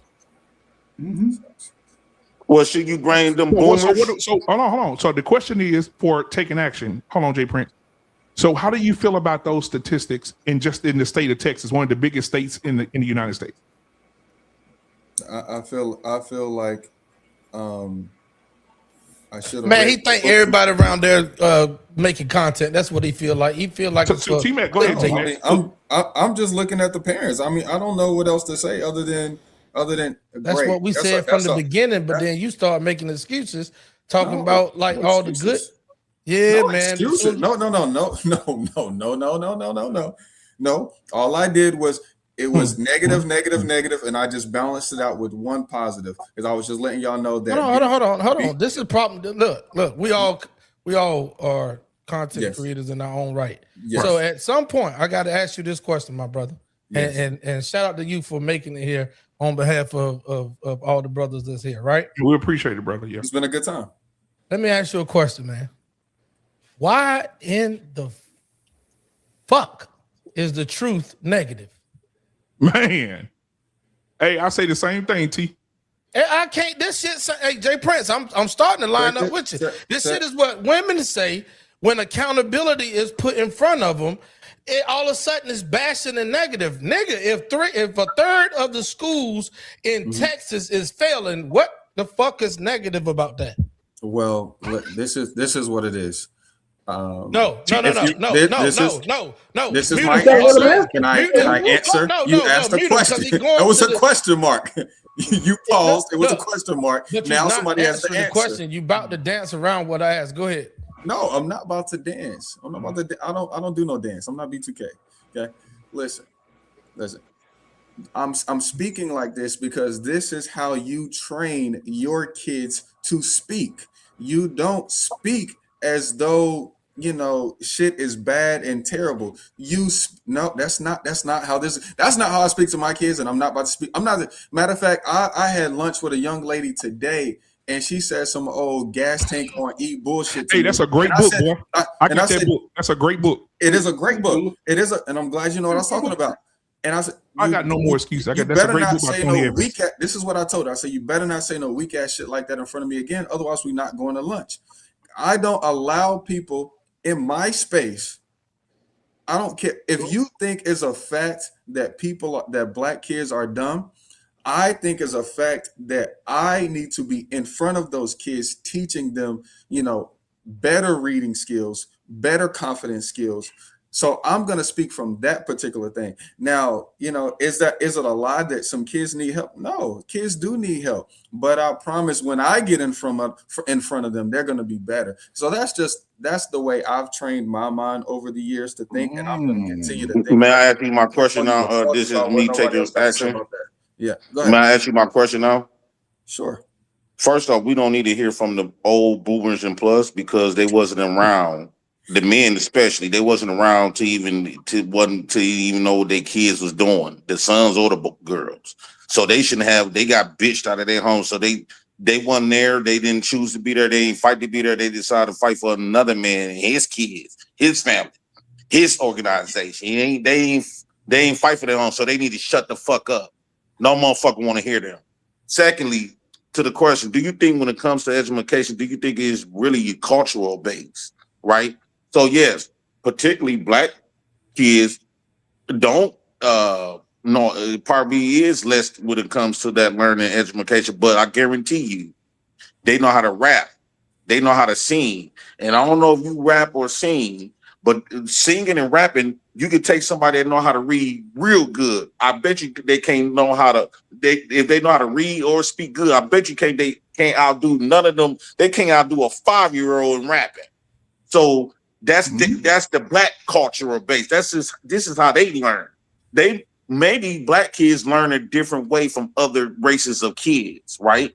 Would you agree? No. We learn very early on. There are styles of learning, and so you either learn by doing, you learn visually, and there's one more. Hands-on, you learn hands-on aesthetically, auditory, you learn all of those styles. Yeah, so I don't agree with that. But I do believe. So why are we forced? I didn't mean to cut you off. Give me just a couple more seconds to finish. I hate this though. I hate that we gotta measure ourselves up to this bitch ass white system and shit. White folks not measuring yourself. White folks are not measuring themselves to your nigga system. Like, bro, we don't. It's not in us. That system that you keep trying to force them kids. I'm glad they rejecting that shit. Yeah, well, look, I did it. Don't be glad. Don't be glad. We want our kids to excel. I don't want my kids to be white. To make them grow. For what? Sir, stop. It ain't about being white. Stop doing that. Let him land. That negative talk is wild. Bro, we want our kids. Bro, you don't own nothing. You don't run nothing. You got all this. I own 60 houses. I'm in my fucking office building right now. Stop. Oh, bro, that's not owning. Bro, that's not owning something. Stop. No, ain't no stop. That's not owning something. Christ. Dude, listen. You leasing that. I own the building. I bought it for $3.5 million last year in October. Check the fucking records. And he's 35 years old, by the way. Shout out to my nigga. Just stop. Just dumbass. Buying shit don't mean shit, bro. We always have this conversation. You just said it does. You said we don't. I don't glorify spending buying shit. All right, Jay Prince, I got a question for you. I don't agree with y'all weak ass shit. So Jay Prince, and clearly majority of black people don't agree with that shit. So that's why I got a question for you, Jay Prince. That's why you're having a conversation now. I got a question for you, Jay Prince. If you go to the store and buy a TV and you bring it home, put it on your wall, do you own it? It's something simple. Okay. That's not what I'm talking about. That's not going to give black people what they need. But I'm saying, y'all keep saying that the education is something that black folks need. And clearly we got people that's black and educated, and it's pointless. We still suffering from the same. We just got done did a Carmelo Anthony. That boy went to school. He was getting straight A's and B's. And a kid that damn near under him, he gets, move out the band. So that education is not the answer for black folks. Yeah, white man education. I disagree respectfully. Arpain, you muted Arpain. Please. Got a young entrepreneur up here who's hey black man, don't invite me if I can't speak because I'm gonna disagree with this shit. I didn't disagree. Then you stop. We gotta let everybody talk though, Jay. Everybody gotta talk. Disagree. Then you stop. We got a guy who's actually making it, who's young. We don't get these young guys up here enough, and we abdicate in this fucking panel to idiosyncrasy. I mean, let the young guy talk, man. You a boomer. You make it better. Okay, best fucking boomer you'll ever fucking You made it this way. No, I didn't. No, I didn't. You a boomer, right? Yeah, just because I'm a boomer don't mean I made it this way. So you motherfuckers, Coach First just got done saying y'all the one failed us. So you need to shut the fuck up. What the fuck? If you the one that failed us, you need to shut the fuck up. You weren't there. I know I didn't make your stupid ass. Hold on, Jay Prince. I know I didn't make your dumb ass. Y'all wasn't there. Yes, so you don't have no input. Your input don't mean shit. You know what? This is me taking action. I promise you. You know what I do with my kids? You know what I do with my kids? It's a different day. You know what I do with my kids? PMU. Hey, listen, when I was young, right? When my kids were born, when they were young, I gave them books to read, and I told them to write reports on the books so we could talk about it. They were doing that shit when they were 3, 4. My daughter was reading books in good skills, bro. To her kids. And so I'm saying, once you learn how to read, and the other thing, since they were girls, I made them not be afraid of math. So I'm just saying, this bullshit that baby boomers were all fucked up. Let me tell you, man, I got a whole cadre of my family that I manage their fucking portfolios. You know, because I want them not to have to be able to work like 60 fucking years like I had to. Maybe I can give them a better life before they turn 65 and 80. Facts. Facts. You know, so all I'm just trying to say is I hear all this shit about, I don't want to make it about baby boomers because I already admit there was enough of us who were fucked up. And from that standpoint, I agree with that. You ain't got to say nothing else on that on our opinion. Well, that means they can't speak on shit if they weren't there. So Jay Prince, I gotta get my question out, Jay Prince, to everybody else on the panel. P. Smurf, I'm gonna ask you, when it comes to the public school system, I'm talking about here in I was just talking about Texas because it's a huge state. When it comes to Texas, when you hear that out of 9,000 schools, over 3,000 of those schools are failing, what do you think? And I want everybody else to mute their mic. Everybody gonna go one at a time, one mic. Go ahead, P. Smurf. Before I go there, I want to say taking action. Shout out to you, bro. Keep doing big things, bro. Love and respect on that one. For real, for real. Keep showing the community what it is. And to answer your question, BMU, we failed our children, right? Because we want to blame the school system and not blaming the culprits of it all, which are the parents, it's the teachers, it's the administration, that put the curriculum into play. And if that curriculum is not working, particularly some of the things that they took out of the school, like Coach Ferb said, that motivated them to be in school, then we truly failed those children. All right, now we'll go up to Coach. Well, Coach Ferb, did you answer already? Coach, I'm gonna ask Coach Ferb. Coach Ferb, what are your thoughts when you hear the schools are failing? 3,000 out of 9 are failing. BMU, jump in line, man. This is something I dealt with in Chicago for 20-some years, man. They were closing schools. They were closing schools on one side of town in one neighborhood and put the kids in the game. Kids had to cross boundaries and do that, right? But again, it comes down to a part of what my brother's doing, JT's done, our Payne's doing, BMU, you doing it right now. P. Smurf, you doing it in the community. T-Max, if you got a young son or daughter, when you know, you can teach it in real time. I guarantee y'all, and listen, I learned it through my own trial and error and experience, right? The things that I saw that kids were lacking in school, I sort of tried to make sure that my son was addressing it early. I sat down with him. I didn't want to, it take 3 days to teach a kid most stuff early. And that from reading a little 3rd grade book, 4th grade, reading out loud with them, our pain. The big thing to me was you got to learn your multiplications through 12. That was the standard. Learning how to, I taught kids just last year how to write in cursive in 15 minutes. And again, once they learn that they can actually accomplish something, the walls are just, the boundary is endless. And I say this, not shut up. The greatest motivator for any child is a father giving him that encouragement. If I meet you at 15, 16, you're on some bullshit, it might take me 6 months to get you to see something different. We've been over a state where Black children have only seen the worst of adults. And not saying not just anybody, but a lot of the parents have let it down.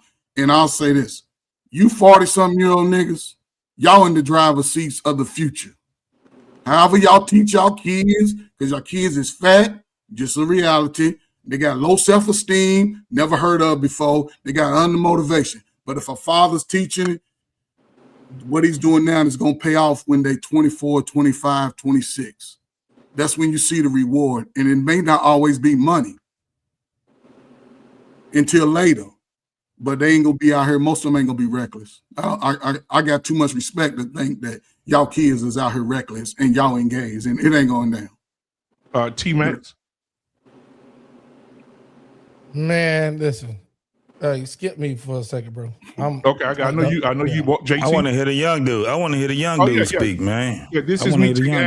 So I think he already alluded to the 3,000 schools, and he said that the parents are failing.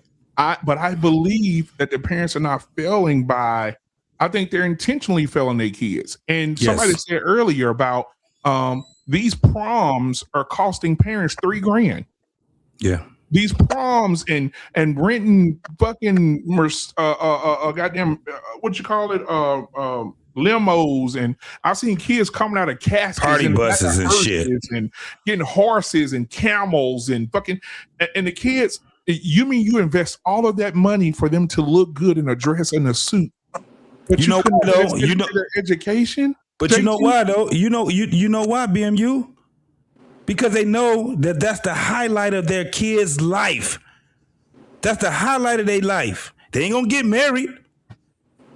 Ain't gonna be no fucking marriage. It ain't gonna be. It ain't gonna be no. It ain't gonna be no motherfucking getting their shit together. Hey, Hollister, you gonna have to put your headphones in, brother. Headphones in, or turn YouTube off in the background. Go ahead, JT. This is the highlight of their kids. This is how they see their kids. They don't give a fuck about these fucking kids, bro. They don't give a damn. And let me stop cussing so much because we got to stay monetized. But they don't care about their kids. When I hear a young brother like it takes action, that's why when I said it earlier, I didn't mean it derogatory towards him. I'm saying he's the standard. But ain't nobody trying to do that. You know why? Because it takes action. It takes effort. Yeah. It takes intention. And you get tired sometimes, right? This shit is just not, it's not a beautiful thing. It is something that's necessary. And a lot of people don't want to take necessary steps to make sure that their kids are going to be better than them. Because a lot of these motherfuckers, they won't, and I'm sorry again, goddamn, but they when you don't have both parents in the household, it messes up the child, bro. And we got to come to a consensus on that. So we, as adults, have to also teach our kids how to be social. We have to teach them exactly what it, you know what happens when you start messing up a kid's mind when they're growing up? They end up being worse than you. It's showing right now. It's the first time that we've experienced our children being dumber than us. This is the first time that anybody can say, damn. And I'm talking about as a whole. JT, you right. Because now parents are showing the kids more shit than the kids can show the parents. You're absolutely 100% correct. I remember growing up, I showed my mama how to use certain stuff, how to hook this Blu-ray player up, how to hook this phone up, how to when you know, remember when analog TV went off and had a digital fucking TV.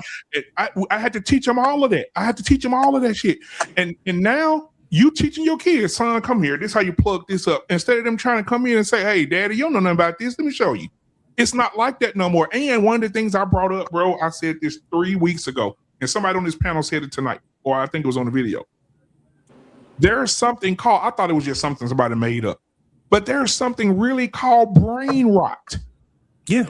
These kids are literally in front of their phones, their tablets, doing TikToks.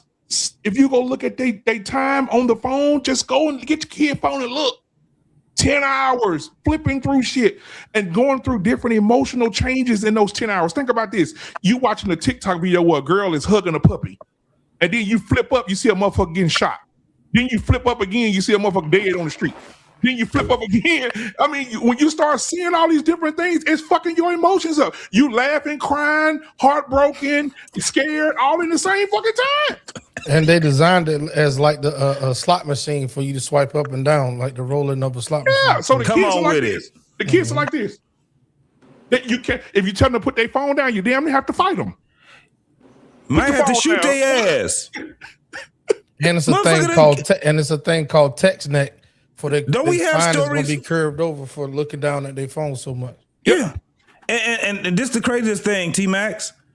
Don't we got stories of kids killing their parents because the parents took the goddamn cell phone from them? Yes, sir. Yeah. Hey, you remember the NFL player, the son, the retired NFL player? He took his son's car and his phone, and the son went and got the gun and shot the mama and the daddy, killed both of them.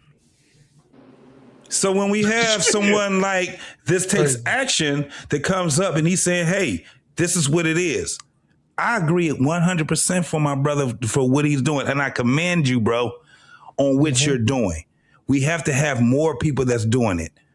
And that's the only thing that was my only pushback on you That was why I was saying, no, that's the standard, but they don't want to standard because they don't want to take action. Because that takes effort. Nobody want to fucking do no damn effort right now, bro. They want it instantly. Salute, like again, and like he said, salute to you. But I'm gonna say this, and I know our pain gonna take this, go to the moon, sit in a rocking chair, and watch the sun come up. Tell me this, our pain. Do you believe the way that our children are set up and the way that the houses and things are set up now, do you believe that the Democratic Party had a huge role in that? Yes or no? Well, they're the master manipulators. They're liberals. The liberals, Malcolm X said it. The white liberal is the biggest enemy of the black man that ever existed. But that was in the past. Today, the black liberal is. Today, the black liberal is our biggest enemy. The Al Sharptons, the D.L. Hugleys, all of those fucking guys who keep us on the plantation. Man, who want us to be afraid of our own shadow. Who want to keep us being afraid of our own shadow, the Jamel Hills and all these fucking people. Saying that we should be afraid of every goddamn thing. Now, I'm not saying we need to be a Republican. I'm just saying we need to be independent thinkers, and we got to get off the plantation. Because you know what? You know what's stronger than the shackles that had us in slavery back in the day? Books. The mental shackles that have us trapped right now. But there you go. Yeah. So information man in the building tonight. What's going on, my guy? Hey, what's going on? How y'all doing? Real good, my brother. Real good, man. What are your thoughts? Brother? I know you've been watching. I saw you in the chat. I appreciate you, brother. Your support. So I don't get the chance to speak my thoughts on that, or no? Oh yeah, you can. You can. I was just inviting information man. He just came on the panel. I'm gonna let him say something, and you can jump in, Jay Prince. Information man, you've been watching. I'll tell you in the chat. What are your thoughts? I think our kids do have problems, but it's also a byproduct of what's happening in our society today. I was just doing some reading, and they were saying that students across the board, across race, there's a lack of reading comprehension today. A lot of these kids, as they might have done in the past. Another thing, they were talking about screen time. A lot of these kids are spending a lot of time looking at these Blu-rays, these screens that's giving them those blue rays. And remember, a lot of our kids are using computers at school. Everything's computerized. So what's happening is the kids are not learning how to think. Kids are learning how to regurgitate, which that's been a problem in the educational system for a very long time.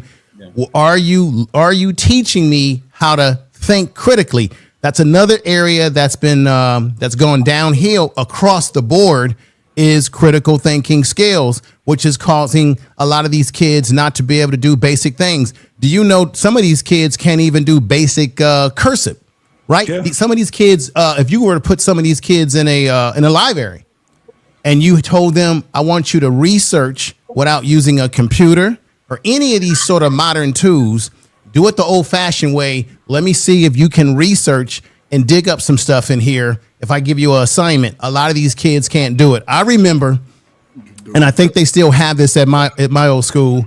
When I was in college, before you could graduate, you had to show that you had proficiency to be able to do research in a library. So it's the same thing I said to you. They gave us an assignment the old-fashioned way. So what that does is that what happens is that when these kids when we're so dependent on technology and we don't have technology, you really find out how dumb people really are or how our kids are impacted by this. But I also have to say as parents, we have to also get off our asses and get more involved with our individual families and our kids that we are responsible for. That's our job. That's our responsibility. Not to take what they learn in school and just say, hey, school is taking care of it. A lesson should be learned at home. Your first lesson in education is your home first. At home, yeah. Right. So I'll land right there. If there's any other questions y'all have for me or any brothers on the panel, JD, did anybody have any questions for information, man? No, man, he hit that one. Anybody else? I just appreciate him coming up there and sort of confirming what's already sort of been said in a sense, man. Shout out to Gen X, man. We got all that. But check this out, Fred. You know this to be a fact.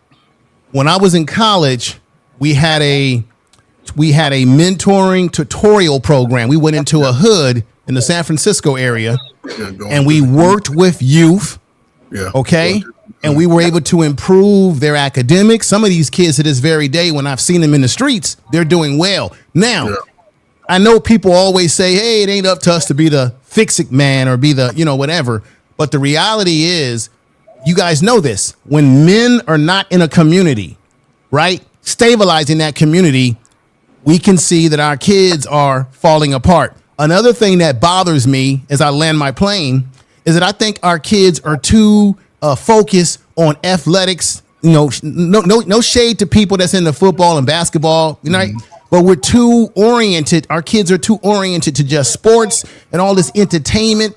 And I'm at a point in my life where when I look at something on social media, TV, and I see black kids, dancing and singing, I turn it off. I'm sick of it. Turn away from it. We already know we can dance and sing.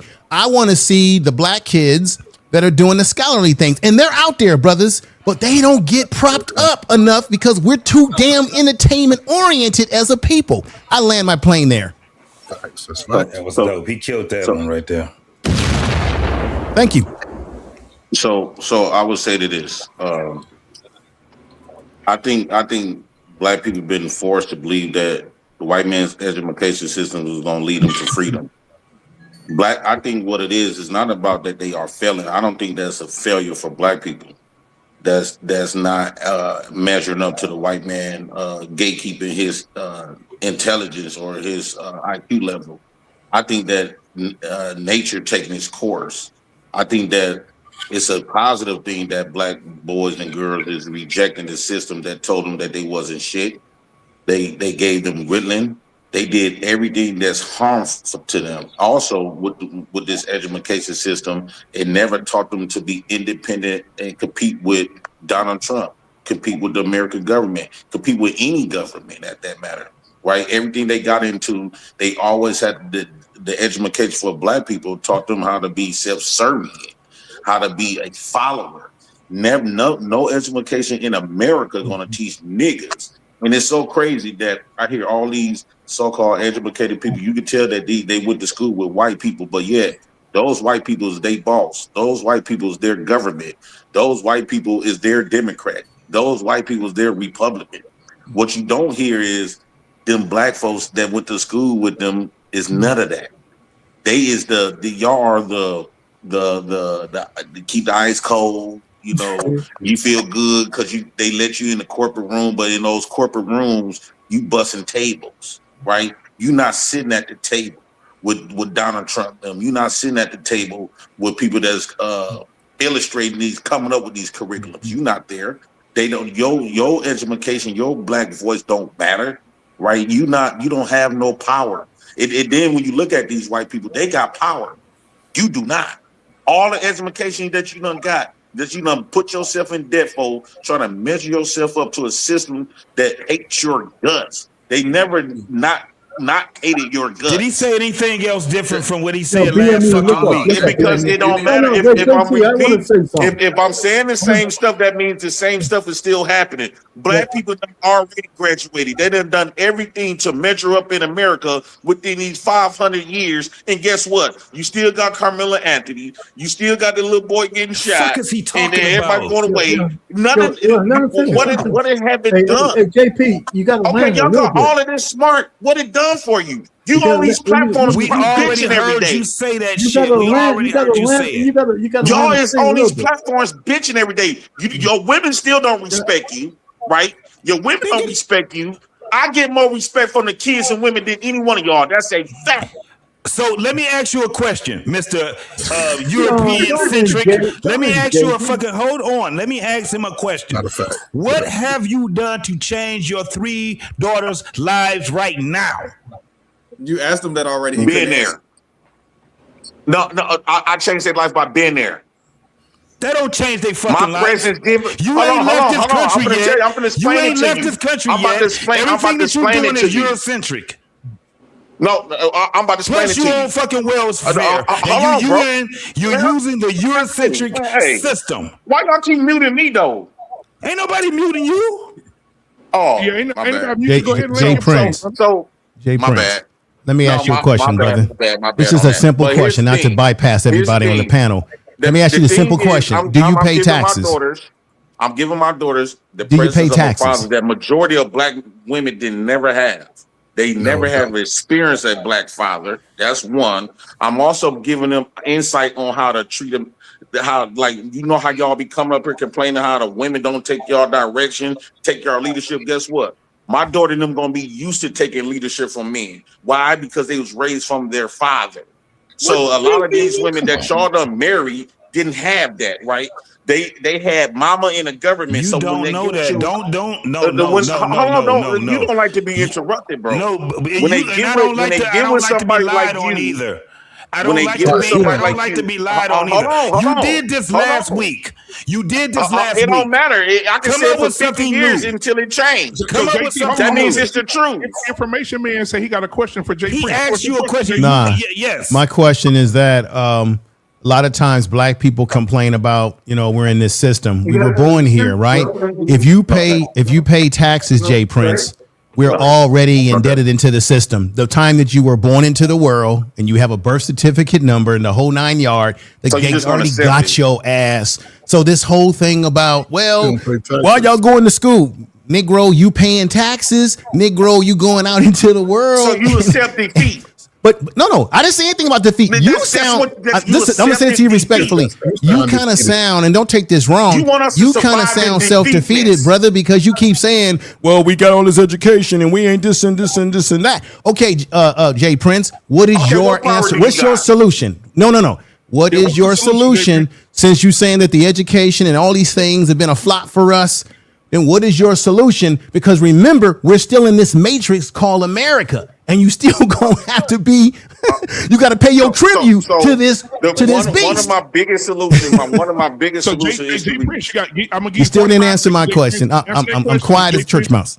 Jay Prince, I'm waiting. We don't pay taxes, bro. So one of my solutions is to reject all of that information that fake government controlled education throughout our systems. I think the more educated we get, the more further we get away from who we naturally are. The second solution is to pay more, because one thing for certain, two for certain. We can sit up and read history books and all this woo out the bam, but the only thing that's going to really tell you the truth, and that's always been the truth, never going to change, is nature. The truth in education and information is within nature. That's where God at. That's what God created. All of this Eurocentric curriculum system, that's not God. God is not in that. And I might don't know how to read that book, but I know how to read your bullshit. I know how to comprehend when somebody's trying to. Do you know how to build a house, make a fire?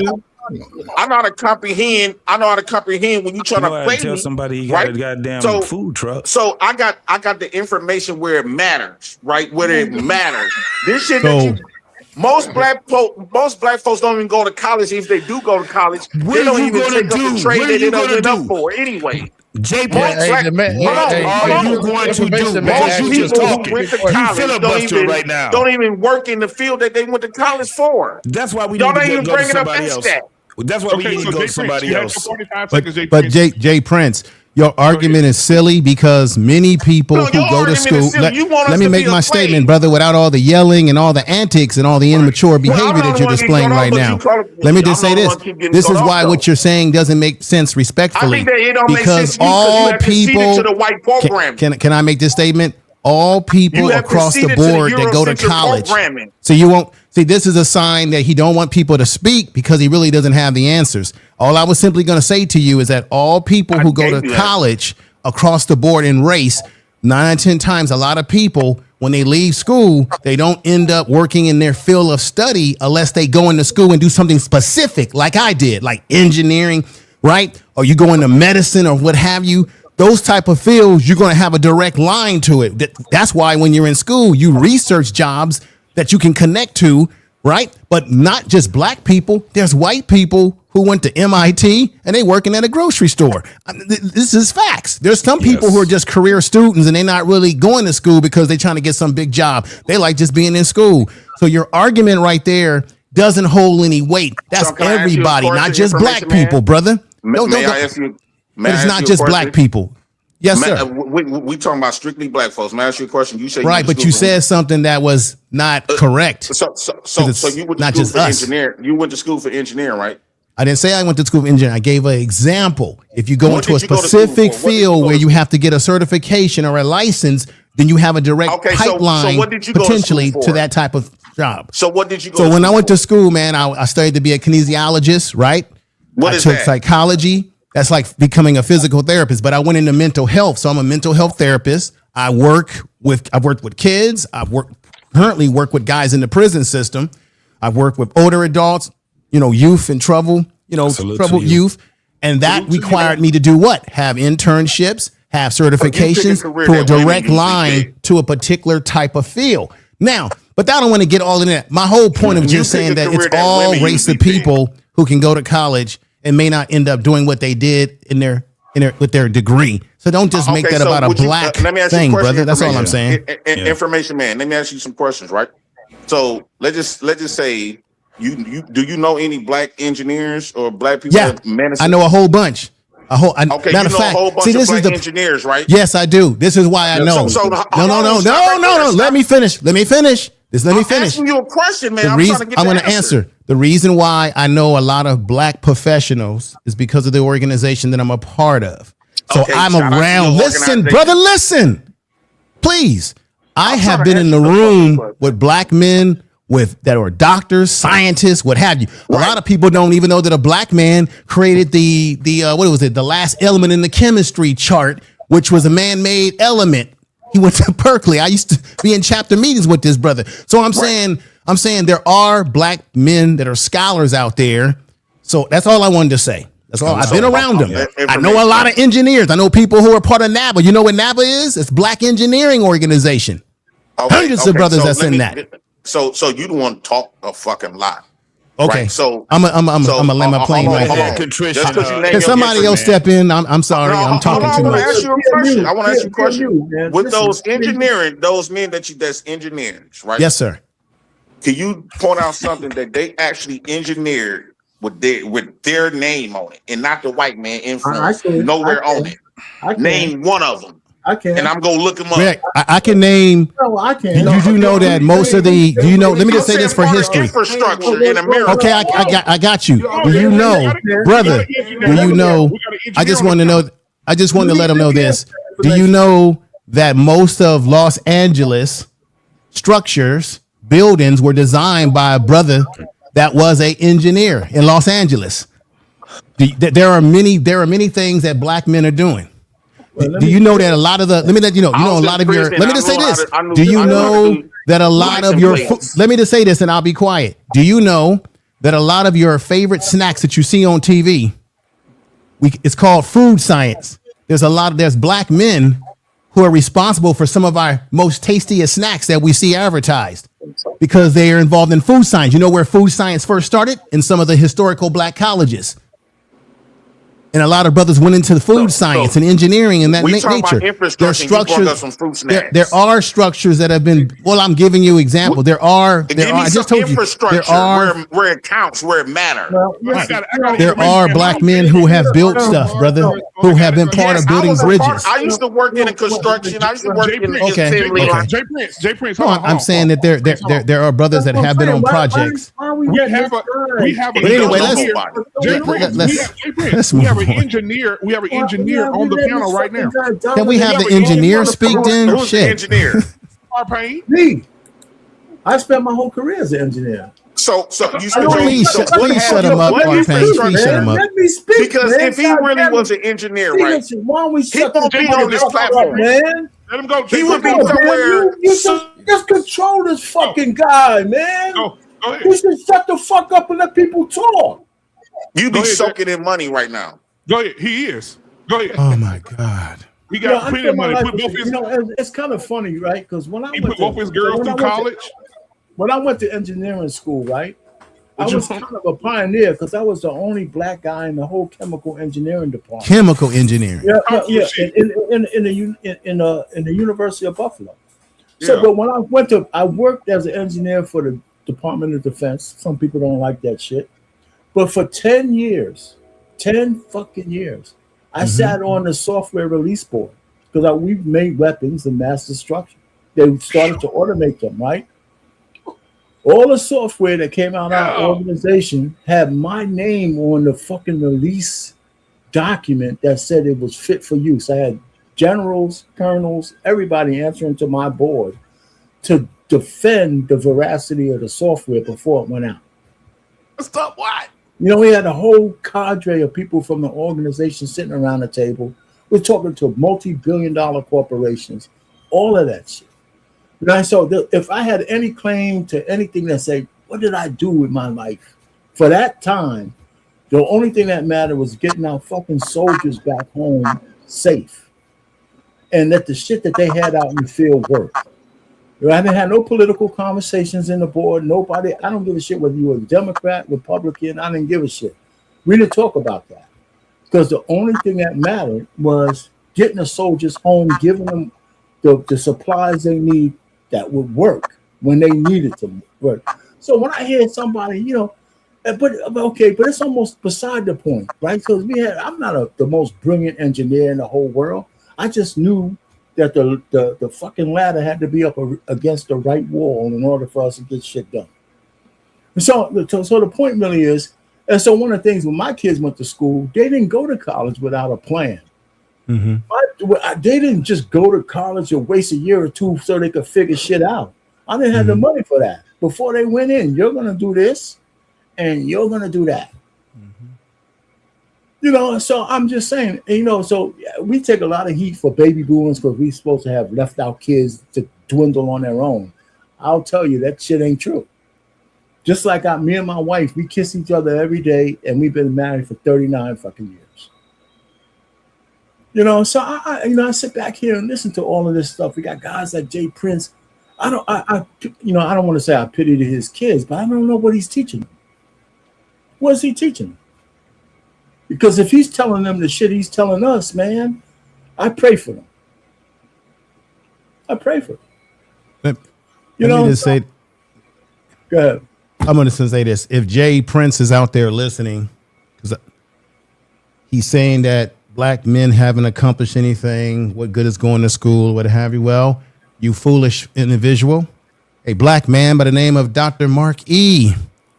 Dean is responsible for some major patents with the IBM computer. He owns 9 patents, and there are other black men that were involved, which is making it possible for us to have this internet today to be able to do what we're doing up here.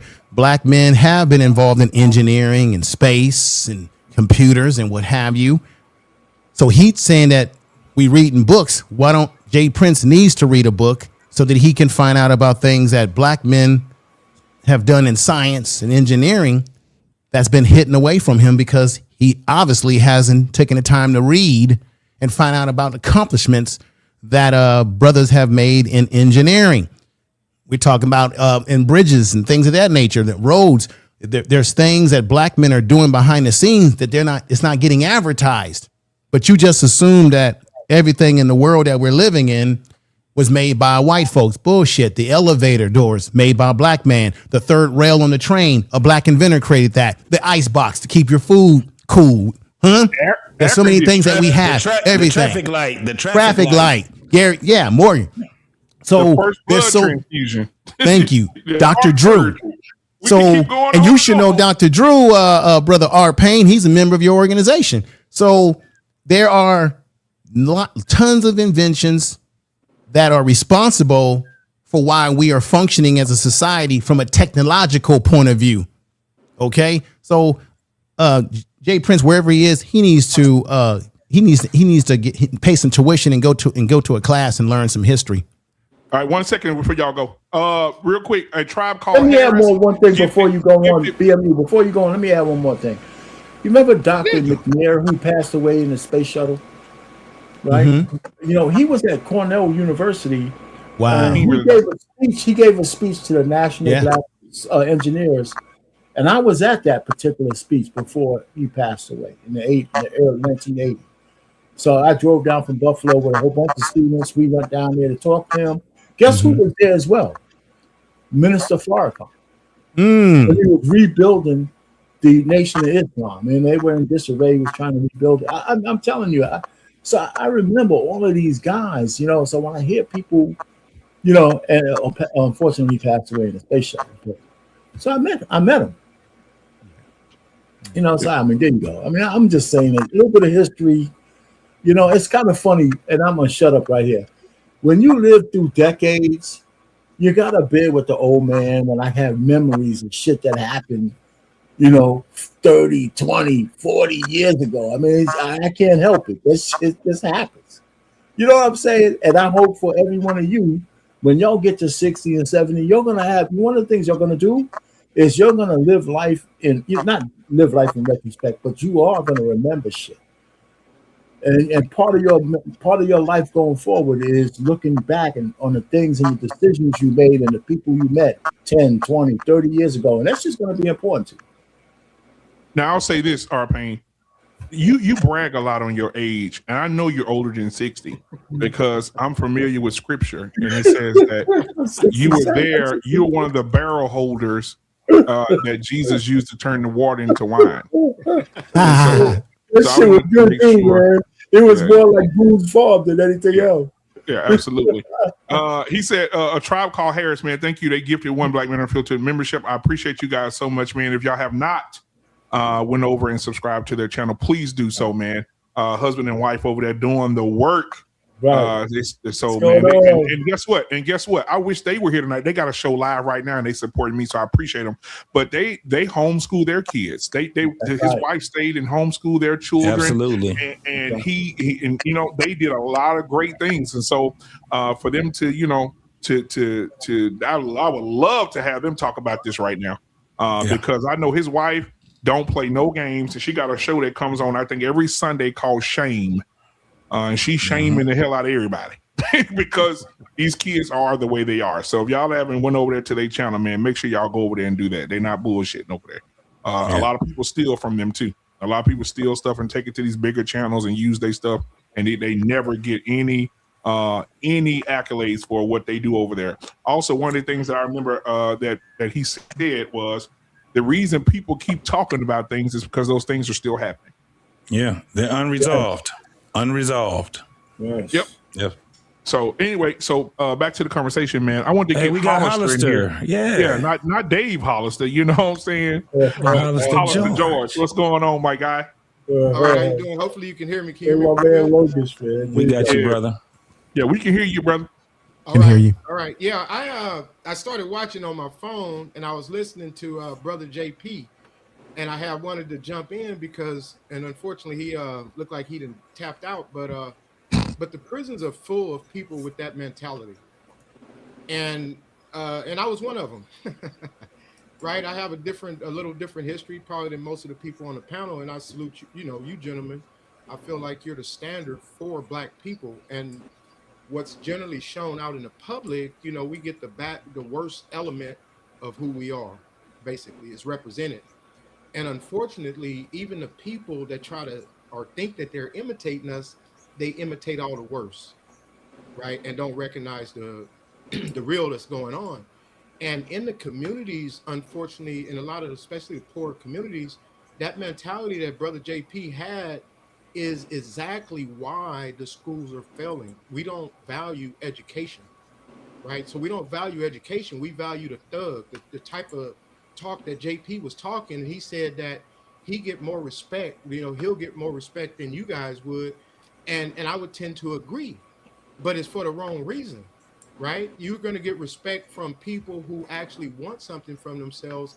He's going to get respect from people who are not doing anything from themselves and feel like, okay, I can put my failure off on somebody else, right? And so again, I feel like there's a lot of work to do. I don't down him at all because, again, like I mentioned, I did time in prison. I did 21 years in prison.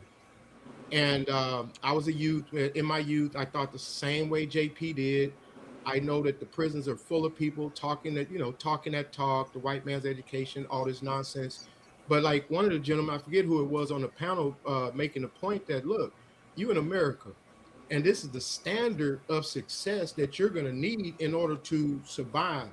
And if you go to China or anywhere else, you're going to have to go according to their standard. So it ain't about a European standard and then a black man standard. It's about the standard that's going to be geared towards success.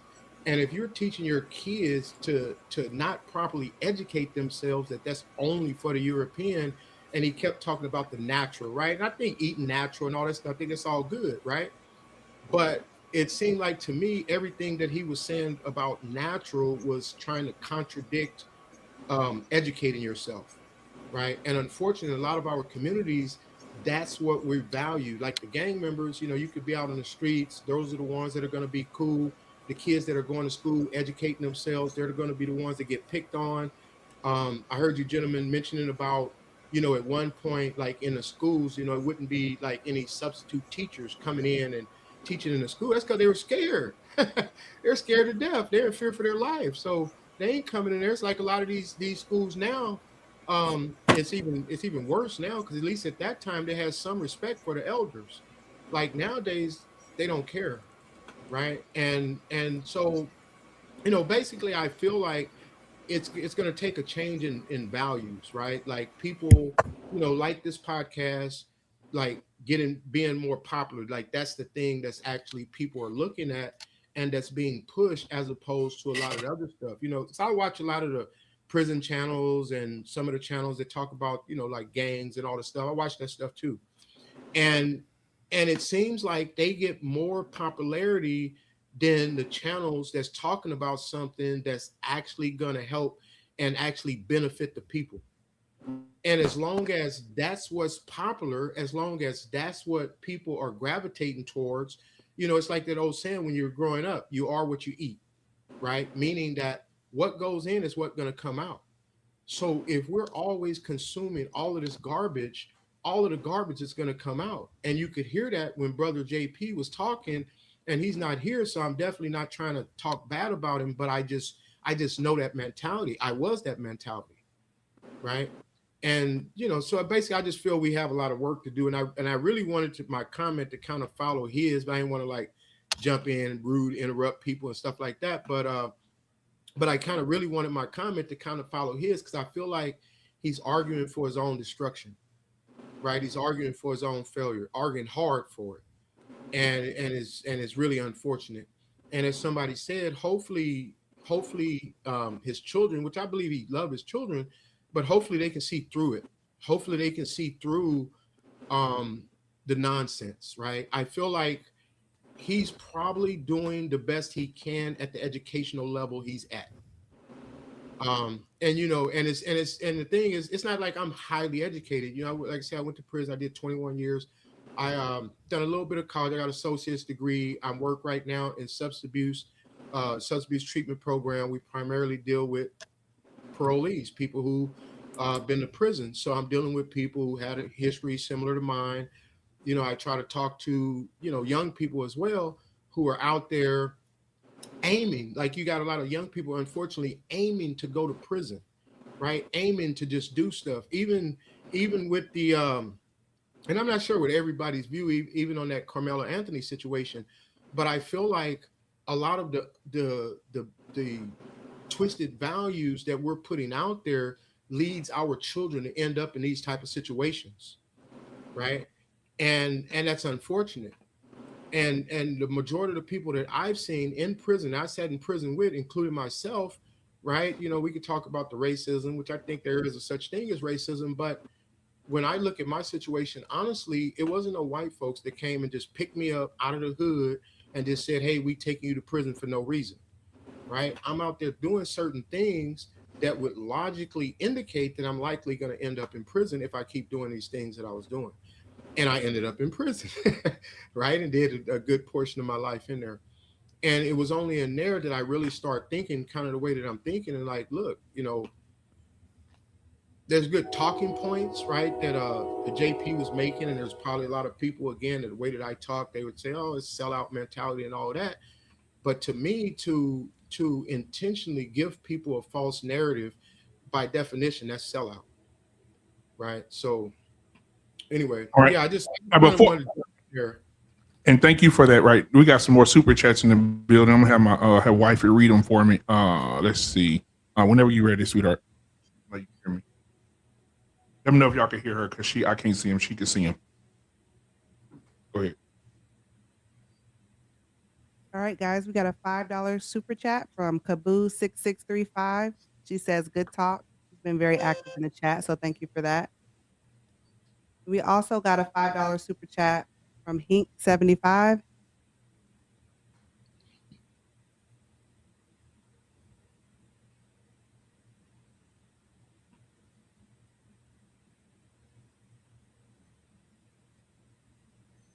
Oh, baby, you sound good. Hey, wait. I'm about to go. Wait a minute. Hey, hold on. Let me get myself together, Coach Bird. All right. So anyway, appreciate that, baby. Make you feel good. I'm good now, right now. But anyway, y'all, back to the conversation, man. I really believe that what we talked about earlier when it came to the schools and how many of the schools are affected. But also, y'all, we talked about influence, information, man. You could probably come in on this one. We talk about influence. That's what I want to talk about next. And T-Max, when he get through, he's in the bathroom door number 2. Him and JT had to go to the bathroom at the same time. I don't know if they're in the same house or what. But anyway, but information, man, like watching the BET Awards yesterday. Like I said, just for informational purposes, I watch it, right? Just to see where we at, right? Yes. Did you see any of it? I saw clips. I kind of gave up on watching the BET Awards for quite some time. I have not been happy with what has been displayed. I know that there was a lot. I know Dizzy, whatever his name. Yeah. I know he took a little bit of criticism. Some of the celebrities didn't like some of his skits because this is the way I looked at it. When he does those skits, it's almost like he's actually reflecting the nonsense. And I think that's why they don't like him. You know, they were hating on him a little bit because he's actually showing you the bullshit. And it's making you question, why do I follow these celebrities? Why do I follow these handkerchief preachers that are like ripping us off? So I kind of like him because at first I was kind of like, I don't really know if I care for this guy. But then I see what he's doing. It's putting a mirror in front of us to see the bullshit. And the celebrities, they didn't like it because it exposes them. Yeah, I don't know how y'all feel about that. And there's a song, out right now. I can't remember the name of it. Maybe you can find it and let me know.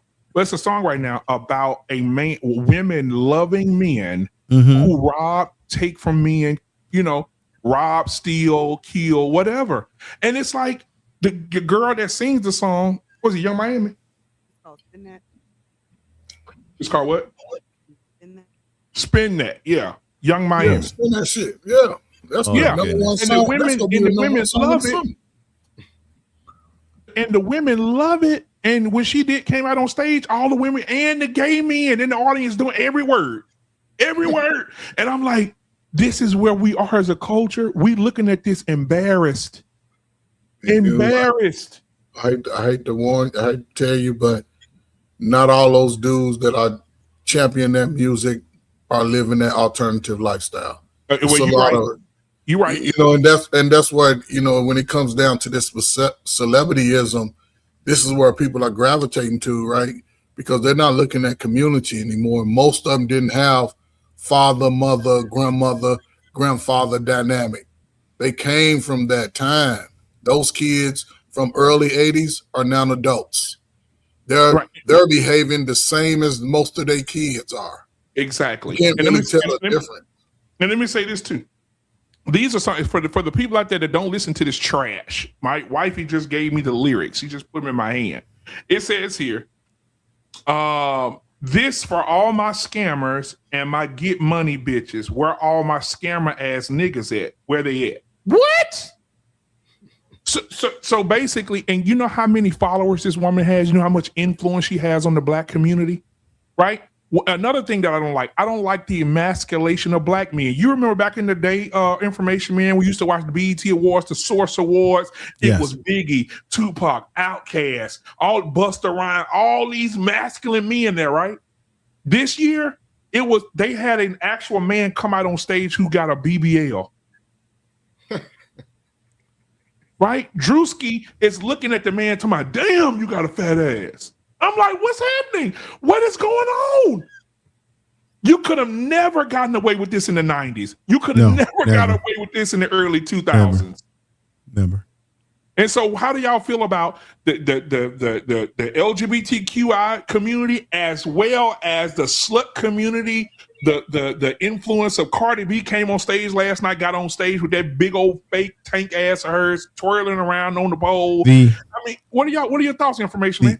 My thoughts is that the only reason why this is having legs to gravitate, and the sisters are not going to like what I have to say here.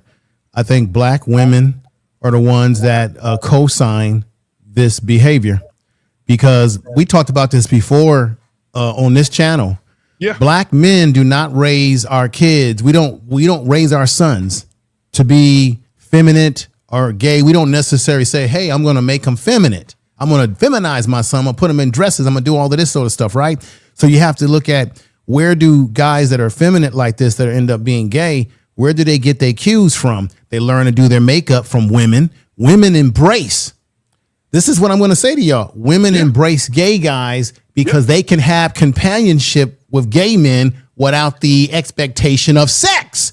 So all women want a male friend, and they love the gay men because they don't have to worry about the gay man trying to get in bed with them. And so the gay man gives them the gay man gives them an element that they can't get from the so-called straight man, that they embrace them. And all that dancing, all the twerking, all the stuff that you're having that's happening to Cardi B's, they're being endorsed by women and gay. I got to keep it real, and gay men. They're not being endorsed by masculine men. So that's where we are as a society, unfortunately. And then I think rap music, from its conception of where it was in the past, I'm old enough to remember this. I think rap music has now become a detriment to our community. The rap music in the form that it is now is not good for our community. It's a detriment. It is dangerous to our community. Rap music. I never thought I would. From where it came from, I hate to say this, but it is a detriment. Yeah, it went back into the closet. Basically, it went back to the closet. This is the problem that we have right now. We, as Black Americans, are so disconnected with our children, we don't even realize we are. We don't even realize we are. I remember when my parents were telling us, when it came down to like just rap music, I'm not going to stay on it too long, but I'm going to say this. They didn't like it. Our parents didn't like it, right? Because it was something that was new. But what they didn't know was that there was a lot of education that came through it. They didn't know this. All they knew was that that's not music, because all they heard was a drum beat and somebody that was right. And then once they started to understand where rap was going, they said, well, we was the ones that started it. Y'all remember the boomers were saying that shit? I'm not talking about you, R-Pan. I'm talking about the older boomers. They said they started this shit. No, they stole it from the youth. They stole it from the youth. They stole it from the and they didn't give us the credit. I'm talking about the X generation. They didn't give us our credit that we were to deserve, right? They didn't start fucking around with our type of gold art until it started to be commercialized. MC Hammer, anybody? All the stuff because they can understand it. But they didn't know nothing about Tribe Called Quest. They didn't know anything about BDP. They didn't know anything about spoken tongue. They didn't know anything about that. So now that we're older, our children have no idea either. Because all they hear is booty music. Them bitches, where y'all at? Yep, and guess what, JT? Spin that shit. And just to add this to what Information Man said, Information Man, I don't know if you're up on this, man, but the people around me keep me notified. Whether I talk to these people or not, over here, I listen to things. There's something right now called Information Man. I don't know if you know this. You, two T-Max and Hollister and Coach Ferg. I know, JT, I know you know. RPN, I know you know probably. there is something called a lavender marriage right now. Are you familiar with lavender marriage information? This is more craziness. Yeah, I've heard a little bit. A lavender marriage is a woman who knows the man that she's with is gay. Is gay, right? And she but still engages him just to have kids, and so they can have a connection in their femininity. Did y'all know about that? Yeah. Women are purposely marrying gay men and having sex with these men because they want to be able to have sex and also get pillow talk, also have a soft and gentle man. On here it says, I'm reading it right here. It says a gay man and a lesbian may carry on this relationship to appear to be in a heterosexual relationship. So, yeah, somebody just grabbed them. I mean, listen. We shouldn't be surprised. I mean, the decadence in our community has been festering for decades. Listen, we just had a Supreme Court ruling to just fucking tell people that you can't have a chick with dicks and a female locking or a female, female sports. But you know what? They didn't even go far enough because it was statewide. It's not even a federal law. Like you tickled, man. So they said just in 2 states you could deny men from being in female sports, but the Supreme Court didn't even go far enough. So if California wants to have chicks with dicks in female sports, they can do it. But in a couple of states, so every state has to petition to make that illegal on their own because they didn't make it a federal law. So they didn't even go far enough. The point I'm trying to make is there's a recognition across the whole United States that we got freaks. The freaks are taking over. Let me tell you, the liberals take over the White House. We might as well all move into the goddamn sea. Because the way they're thinking, the people who control the Liberal Party now, I don't want to live under that. I mean, I'm not moving out of the United States, but we're going to have a whole lot of bullshit going on. I can tell you that. You forgot what Houdini told us years ago in their song. They said the freaks come out at night. Y'all forget about that? And they come out in the daytime. Now they day walkers. They like Blake. But I have to put part of this onus on the men also, though.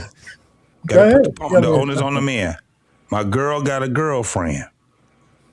We've been letting this homosexual shit with women. But I'm talking about the men. But I'm talking about the men right now. Oh, I get where you coming from, JT. We've been letting this shit slide for too many damn years.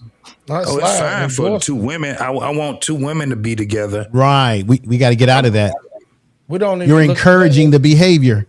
We are encouraging the fluid behavior, and now it then turned into our children are saying, "Hey, look, everybody is everybody now." I'm with you, JT. I remember back in the day when you saw 2 lesbians getting on there with 2 pretty women. You saying, now I don't even want to see none of that shit. I don't want to see none of that. It was that, and men started taking their women to strip clubs. Right. Now the women are running the strip clubs now. Right. I just want to make this, I want to make a point here, if I could. One of the things I've been noticing, I don't know if my theory is correct. Remember back in early 80s, 90s, but I remember the 80s, a lot of women were saying, I'm not a hoe, don't be calling me a hoe, right? You had a lot of the music where they were being called hoes, and black women in general were saying, hey, we don't like this. We're tired of this. My theory, gentlemen, is that I don't think women actually had a problem with that. They just had a problem that they didn't control it and they didn't monetize it. At that time, it was mostly men that were in control of monetizing it. So when you see the Cardi B's, when you see people like Meg Thee Stallion, they don't have a problem with exploiting themselves. Look at OnlyFans. As long as they're making a profit, women, I'm not saying all women, but some women, certainly today, don't have a problem with exploiting their sexuality as long as they're in control and they're profiting and you're not profiting. They don't have a real problem with it. So all that stuff that they told us back in the Bay, it was all a lie. They just didn't have control of the mechanism and what have you. I don't know how y'all feel about what I'm saying. No, you're right. Let me add something and I'm gonna let y'all cook. Also, last week information, man, let me catch up on this too. We got the lavender out the way. Last week, me and JT was having a conversation. Now it's LGB. We can't be disrespectful. It's LGBTQAI plus 2 spirits. What? What the hell's that? Yes. What the fuck is the other thing? They added 2 spirits. They said that it's an Indian culture, and they say back in the day they were gay Indians who had 2 spirits. Salute to your president. Now, you do know, BMU, that there are those in the gay community who do not like the transgender community because they feel like the transgender. Because remember, the big issue was gay marriage, right? A lot of people were like against it. Okay, they got the gay marriage between a man and a man and a woman and a woman. But then what mucked up this whole situation in our country is that you had this segment of the gay community, the transgender, the transsexuals. And there are gay people, gay men and women, who don't care for the transgender community, who they feel has mucked up their situation.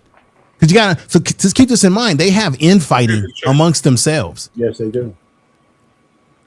So the whole thing is a powder keg of craziness.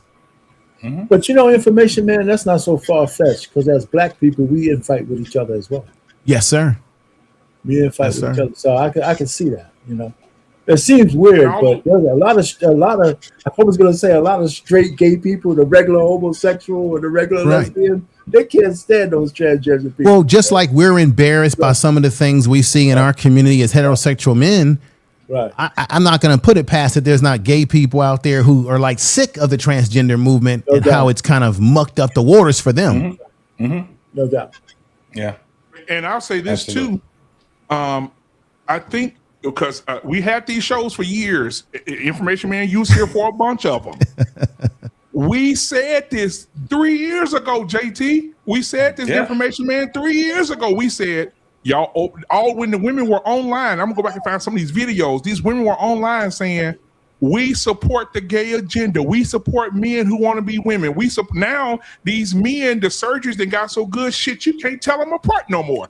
And so now the women are saying, we want it back. You can't get it back. They done took it from you, right? They out here calling they calling themselves. They saying they got a bussy. They saying that they all this freak ass shit. These black women enjoy. Now I'm at work. I'm at work. I'm listening. The girls saying, "Ooh, did y'all see them freak ass gay niggas? The world God, you just come and burn the whole place down." But you niggas was just celebrating Pride Month with these motherfuckers.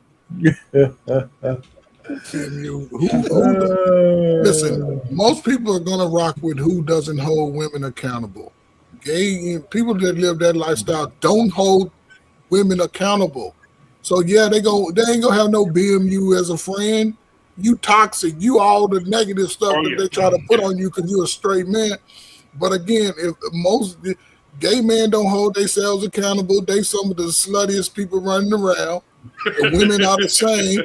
And they want to be able to move freely. And that's why they sort of join together. You know what I'm saying? It's just unfortunate because it took our brother president to sort of sign the legislation to let y'all sons become y'all daughters.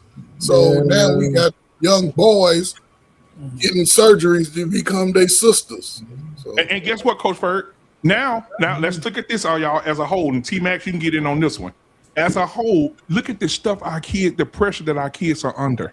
There are teenage relationships that's lavender. There are straight girls talking to gay dudes right now, and they 14, 15 years old. Then they got to deal with that. Then the pressure of social media, the pressure of having sex, right? Being pressure. Oh, you ain't having sex, you ain't shit, right? You think they can deal with abuse at home, verbal abuse, physical abuse, then sexual abuse for some of these kids. I mean, shit, if you got all that pressure on you, how can you even be successful in the classroom? T-Max? I mean, what you got to say? I'm saying they can't because the world has flipped upside down to where we were just talking about the parents, right? Parents has already removed themselves from parenting. So these kids out here running amok by themselves. And this is literally the apocalypse when it comes to what they're doing and able to do without anybody being able to check them, without us being able to be shamed for shaming them. Shame used to be a a correction tool. Now it's a dagger. And I think the parents now are more friends with their children now too. And I mean, because I saw a baby. My wife just showed me this about a baby smoking weed. Okay, a baby smoking with the mama giving the baby weed. Or there's another video. I don't think we can even show it because it's children. There's another video of a mama whose son is probably 9 years old. Got on heels. She got the pole in her room. And she said, bitch, go, bitch. And the little boy on the pole going up the pole, coming down. He 8, 9 years old, guys. And that's what these are the things that we're dealing with. And sometimes the person that the court give custody to ain't the person that need to have a child. Let's just start there. The most of these women who got custody of these kids do not deserve to have these children. I got one for you. We just had a show about the mama that lost her baby during that whole investigation. Oh, yeah. Did y'all see the picture that she had at the baby's funeral? Nuh-uh. Money, I did. Money in her hand. I saw it. With all that money in her hand, smiling. Yeah, you right. I'm lying. Yeah. We didn't know that was her. That was her. They Holding don't it like this, care. like Yeah, this. man, she got it like a fan. Yeah. God dang. At this baby's funeral.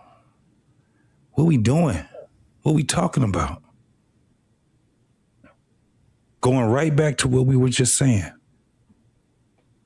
Our kids are dumb, but they're not dumb because it just happened. Right. It took time. It's the neglect of the parents.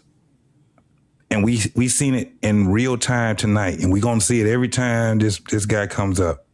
You got a lot of parents that think like that dude. Yeah, exactly. I agree. Got a bunch of them. They don't care anything about their kids having some type of fortification so they can be better than them. I don't care what your foundation is. This is the craziest thing. We all didn't choose to be on this earth, but we're responsible for our lives. And we're responsible for absolutely getting our kids to a point where they're responsible for their own lives too. And for some odd reason, we have benign neglect with entirely too many people that are parents. Somebody ain't a parent. I get it. I understand. You don't get it. But when you got people that have 1, 2, 3, 4, and 5 children, and they're speaking the way that we just heard this tonight, this is what they ain't just done for no reason. Like, man, I just sent you a bunch of links. We done went over this shit, man. For you remember when I say our children are dumb, I'm just being hyperbolic about it. You know what I'm saying? I'm being to a point where I'm just saying, listen, it's something that needs to grab the people and tell them, listen, kind of drop the ball. And this is the craziest part. They can even have an education. They can have a degree and all of that. They talk the same way as the ones that don't have a degree. Yep. And JT, but what about the kids are becoming what they're around, man. And the kid, I'm telling you, they can't talk. They really can't. Some of these kids, like, okay, I'm gonna take some of these football players in the NFL right now. Do an interview with these niggas. Yeah, it baffles me how they get that. Man, how they get there? But I'm gonna tell you something. Ocho Cinco broke the cardinal rule. He told a secret. Ocho said he was in high school, very great athlete, track, playing football. He said a recruiter came and said, "Hey, we want you to come play for us, our college." He said, "Man, I don't like doing no homework. I don't like being in no classroom." He said, "You don't have to worry about none of that. Just show up." Ocho said he never, ever been to class in his entire college career. Yes. Yeah. Right. During that era, that was pretty prominent that you had guys that were getting tests taken for them. I mean, that's some of the things that was going on. That was a run of the mill, especially during the time that he was in college and even before that. Right. But I think what you said, BMU, that's most important is who our kids are around. Who you are around influences you. Yep. Who's in your ear. And I just remember when I was growing up in one of them old school type of neighborhoods where we had elders and we had black people who looked over you, told you, hell, there was a time when if you weren't in school and you were playing hooky from school, you would have the bum on the street tell you, boy, why you not in school? Yeah. If you don't get in school, you're going to be just like me on the streets drinking wine. I know your mama. I'm going to tell your mama. That's the kind of neighborhood I grew up in. The bums on the street would tell your mama they saw you. Yeah, man. That's an old school, I grew up old school like that. I had a unique neighborhood like that. You don't have those kind of neighborhoods too often anymore. Arpain, you know what I'm talking about, brother. I do. I do. Connection, man. The connection is what we need in order for us to not. We are so disconnected from our kids, bro. This is crazy. I show in BMU if you can just give a couple of illustrations with some of those videos to show how disconnected our kids are, bro. I really will appreciate that, Brad. Let me say this once you do this real quick. One of the things, just by our conversation on this panel, we don't have to go any deeper than what I'm going to say. Yeah. We're already answering why our kids are having trouble in school. Yeah. We're so disjointed as a community. And it's all the things, all the factors that we talked about tonight is a part of it.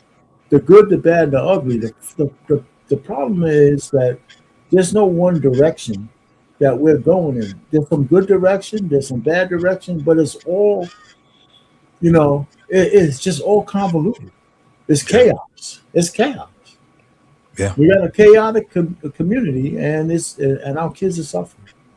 Yeah, and that's one of the culminations. Just like somebody said, it's like we definitely in the storm of where our communities, from top to bottom, have been stripped in a sense. I always appreciate the elders in my community reporting back to my parents today. I appreciate my father telling me to make sure that I speak to Mr. or Mrs. So-and-so up the street. So as I got to be an adult, I say an older teen, man, I was big on citizenship. I was big on... You did call them by their first name. Oh, no, it was Mrs. last name. Well, I didn't know first names. I didn't know older elders' first names, right?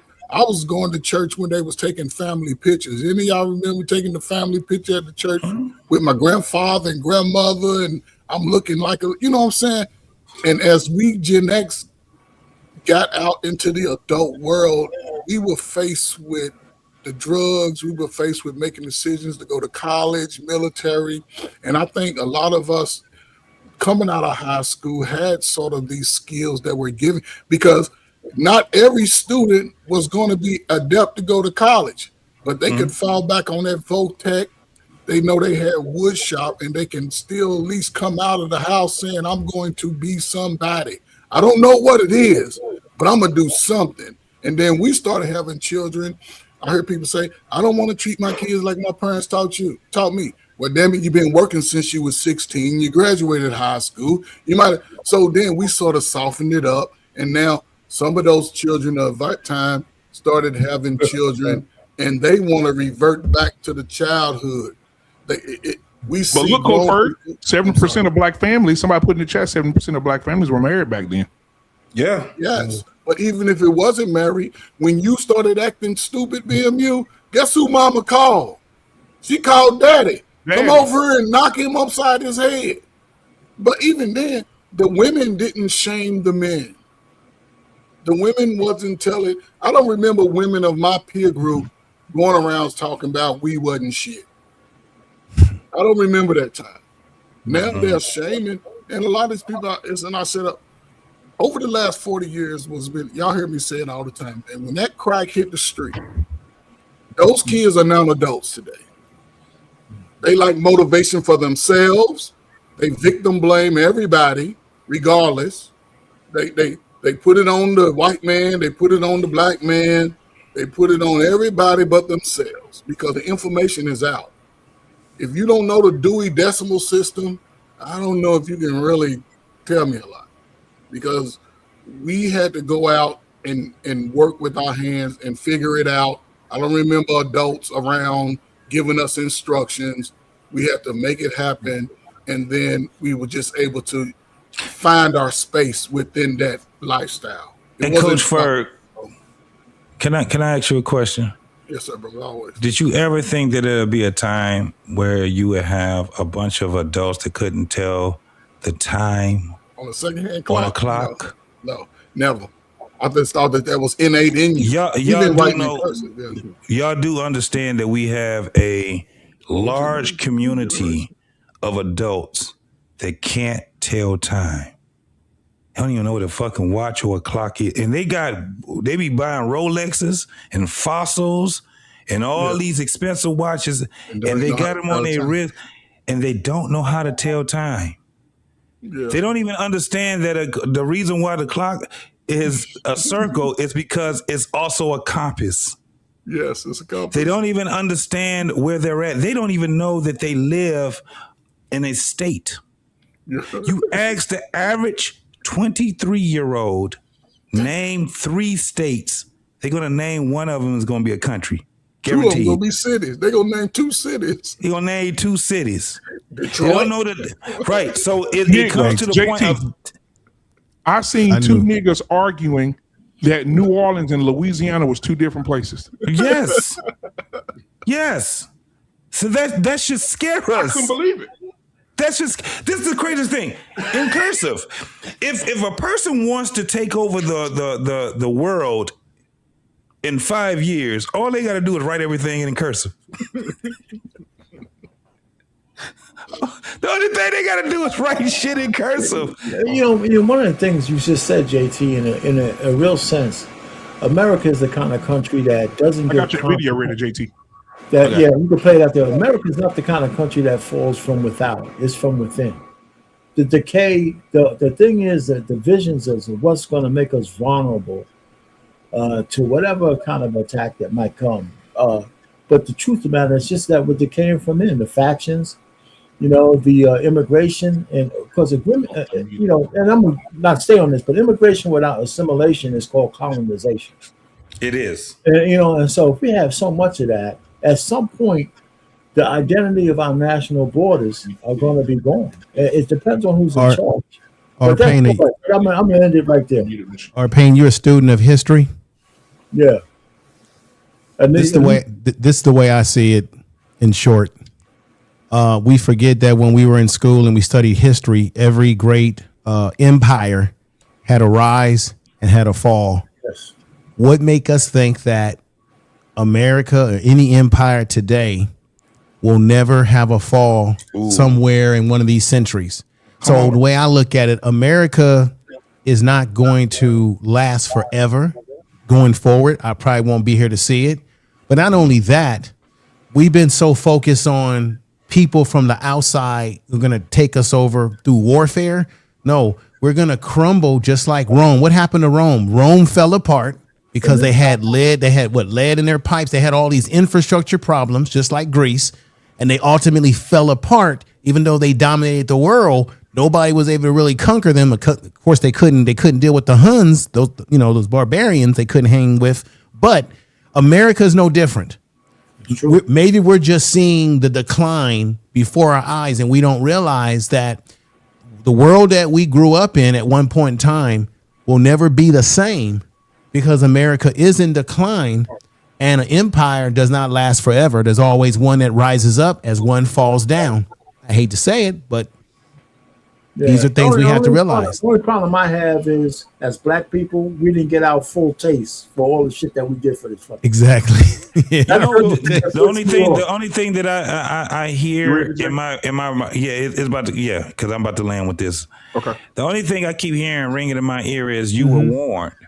I don't know where that comes from, but it's just "you were warned." It's the only thing that's been said for what I'm seeing right now. I said, damn, I remember people were shaming conspiracy theorists. You can't even shame a conspiracy theorist because the things that they were saying are right in front of your eyes. And all I keep hearing is, you were warned. Yeah, start dusting off that Gil Scott era. Yeah. All right, let me play this video JT sent me. Go ahead, babe.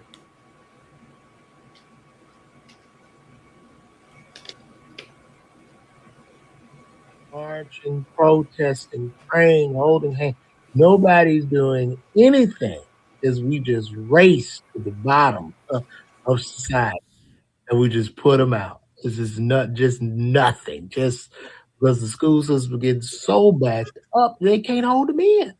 As you look up, you got a 25-year-old in the 9th grade. Now you done broke laws and everything. You can't have these grown-ass men around these children, even though they don't even have the proper education. And this is where we at. Then nobody seems to care. Nobody seems to care. I guess nobody cared till we just wake up, all of us, or a lot of us just back in chains or just under some type of system, a slave system or something. This is unreal to me. I can't believe this. And they just passing them. Superintendent closing the blind eye. I guess they walking around just giving them the answers. Just nothing matters anymore. Call me. Now we at the point y'all just putting these kids in the world and they can barely read. They can barely read. In the words of Joe Clark, we are creating a permanent underclass. A permanent underclass. Y'all got them out here barely can read. Meanwhile, doing all them prom celebrations. You popping bottles, coming at the counting stacks, and the kids can't pass the minimum basic skills test, and nobody cares. Nobody in the community is marching, protesting, praying, holding hands. Nobody's doing anything as we just race to the bottom of society. Hey, listen, before anybody say anything else, I got one more that I want to show you. You got it? And this, yeah, I got it up right now. Okay. And this shit right here should scare the fuck out of y'all. I don't have. Count the coins. Those quarters and nickels. Count the coins. 25. Y'all see what those coins is? Can somebody add that up right quick? Let me move that out the way. Can you add that up? Anybody? I said 49. It's 50 I can't hardly see 40. 30. You got 3 dimes. 50 cents. 50. 50 cents. Yeah, I can. Yeah. Watch this. 25. It's not a quarter. That's not a quarter, man. What are nickels and dimes, baby? Those are Nickel. Aren't those nickels? Yeah. Those are 10 cents, right? 10 cents, yeah. No, that's wrong. Count the coins. 95 cents. Count the coins. 95. No. 65. No. 95. Wrong. $1.10. No. You got me. Oh. What is the middle They one? can't recognize the coins. Those quarters, but they're just smaller. No. Yes, it is. Quarter doesn't look like that, does it? Quarter doesn't look like that. Right. What is it? Dime, nickel, penny. They're nickels. Those are nickels. Whoa. Oh, what the fuck? Count the coins. 11. No, not like that. Count the coins. 3 dimes, 3 nickels, 5 pennies. So how much money is that? 39 cents. No, 40 cents. 10, 20, 30. 5, 10, 20. 25, 25, 25. That's 75. 25. 50. 7, not 25. I know what a Not quarter looks 25. like. Nickel, that's the 25, John. It's not a quarter. That's a nickel? Or hold on. Let's figure out what we know. Pennies, that's 5. Is this not the 25? 25, 10, 1? Wait. What's the far left? 5, 10, 15. Okay. 30 plus 15. 45, 46, 47, 48, 49, 30. 30. Oh! No. I only know Barack Obama. Count the. How did Y'all she get 30 out of it? You know, this is what we get with the kids. Y'all old. T-Max. Y'all old. That's what we get. They're this telling us that we're irrelevant and we're old. When they're telling you that you're old, that means that you're irrelevant. We ain't trying to hear shit y'all old motherfuckers got to say. The old heads be talking. These motherfuckers can't count. Right. They can't even recognize their own country's currency. Imagine if you on your deathbed and they got to count some shit. Right, but JT, part of the problem is that most of these kids, let's be honest about it, a lot of people use their plastic to purchase things. These kids, when we grew up, we were drilled to understand what the coins meant. I was more taken back that they didn't even recognize the coins, right? So that tells me what? They're oriented to just doing what? Play with Cash App, plastic. Digital So to the point that they don't recognize the coins anymore because it's not prevalent in their life. And that's my point when I say that we are disconnected from our kids, right? And it's done by design. The craziest part is it's done by design. We see it. And when we're trying to tell them something, they will say, "You're old." Don't nobody use that shit. This is something that we're exactly supposed to be. This is something that we still supposed to be. I don't give a damn if you're not using it or not. The orientation is still its currency. It's currency, and it's your American currency. The thing is this. When I was 3, I knew the difference between a nickel and a quarter. I knew the difference between a dime and a penny. You know why? Because my parents used to sit there and connect with me. Here's your allowance today. If I give you $1, by the time I'm 10 years old, I should know that if they give me $1, they ask for 50 cents, how many quarters I'm supposed to give them. Why? Because they just connected to me.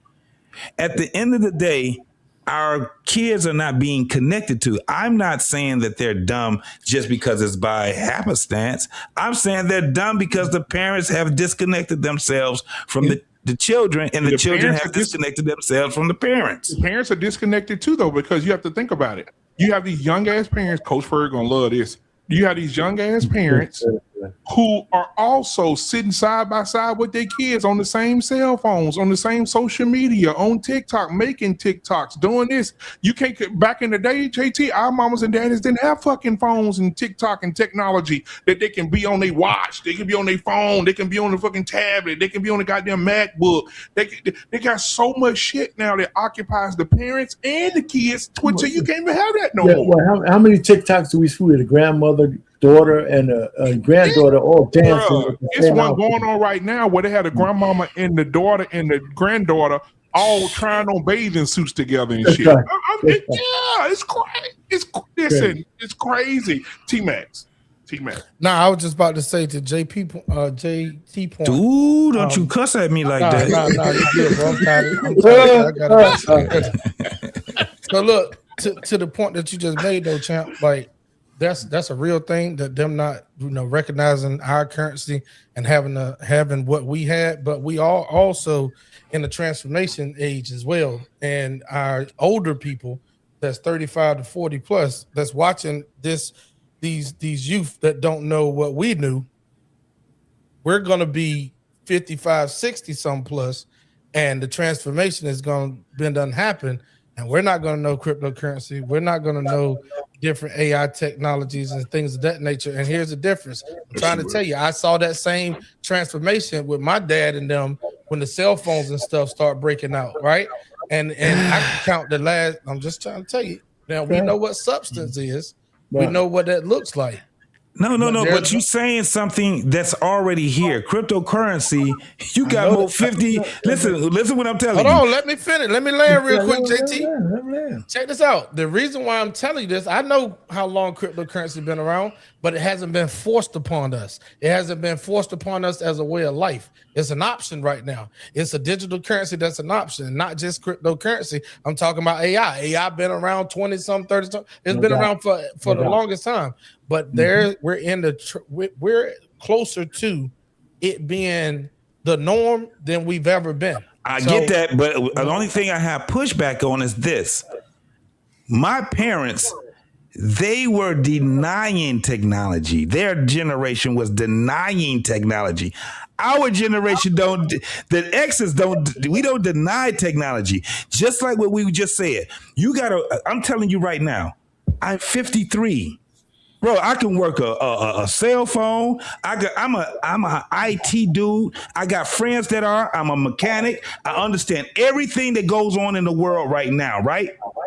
The problem is not my age. The problem is me having the willingness to want to. Hold on, JT. I got to cut you off just like you did me. Yeah, go ahead. You're an IT guy. That's why some of your friends. No. I'm not an IT guy by trade. I'm an IT guy by trade because I do. I'm not talking about by trade. Oh, go ahead. The shit that we are in, we normally relate to people that's kind of caught up to speed. But what percentage? The same way that we are baffled at these damn kids that can't read or see coins and recognize, like, it blew my damn mind. I couldn't believe that. You might not be able to believe the amount of 53-year-olds who are not up on the same shit you on, bro. No. I can believe it. What I'm trying to tell you is that my pushback is that it's not relegated to age. It's relegated to the willingness. It don't have nothing to do with a person's age doing this time right now. It's the same thing it was back when our parents was denying it. It's not. They were. Listen, what is denial? Is it hold on, bro. Being willing to learn the shit? No. Listen what I'm telling you. It's not relegated. Normally, the child is smarter than the parents. I got that part. Okay, now we're in a space. But they are smarter than us in certain stuff. They're not. Dog, I got a daughter that just graduated with a damn master's. I got another one that's about to be a motherfucking master's. When it come down to this technology shit, they ain't got me, nor do they got their mama. The mama act like she don't be knowing shit, and then she find out. That is not the same as our parents. I guarantee you it ain't. And it's not, and what I'm telling you is that it's not relegated into age. It's more of a demographic. So what I'm saying is it's more of a demographic thing than anything else. I'm talking about geographically, demographically. When you have older folks, when you have guys that's in their 50s and their 60s, they know just as much about this technology shit. Hey, you can ramble on as all you their want fucking to. I'm just kids. trying to tell you, in the transformation that we're in right now, JT, there is a lot of people our age that in the next 10 to 15 years is going to be well behind if things keep turning as fast as it is. That's true. That's true, JT. That's true. Bro, no, I think, can I just say this? Where I disagree is I'm a Gen Xer. I think Gen Xers, we will adapt to everything more than anybody because we've been adapting since day one. We are the only generation that was able to function without a cell phone. I can tell you right now, brother T-Mac, that if I couldn't use my cell phone, let's say they say all cell phone towers are shut down, I can survive because I know what it's like to be without technology and with technology. And we were the first generation that was introduced to this technology in the first place. So you got a lot of people, I'm 56 years old. You got a lot of people our age that's real adapt with the technology. We're going to be the most technological elders in any generation of elders before us. Now, because we're already I'm not trying to talk loud. I'm sorry, brother, if I'm talking too loud, but we will be adaptable more than anybody because we've been adapting since we were kids. As latchkey kids, we've always had to adapt. Yeah, you just adapted to my energy right now because JT was over here. Oh, I hear you, brother. I'm telling you, I'm sorry. There's the same way that there's a third. Y'all don't think the early millennials? No, I think the millennials. You guys are going to be. No, hear what I'm saying. BMU.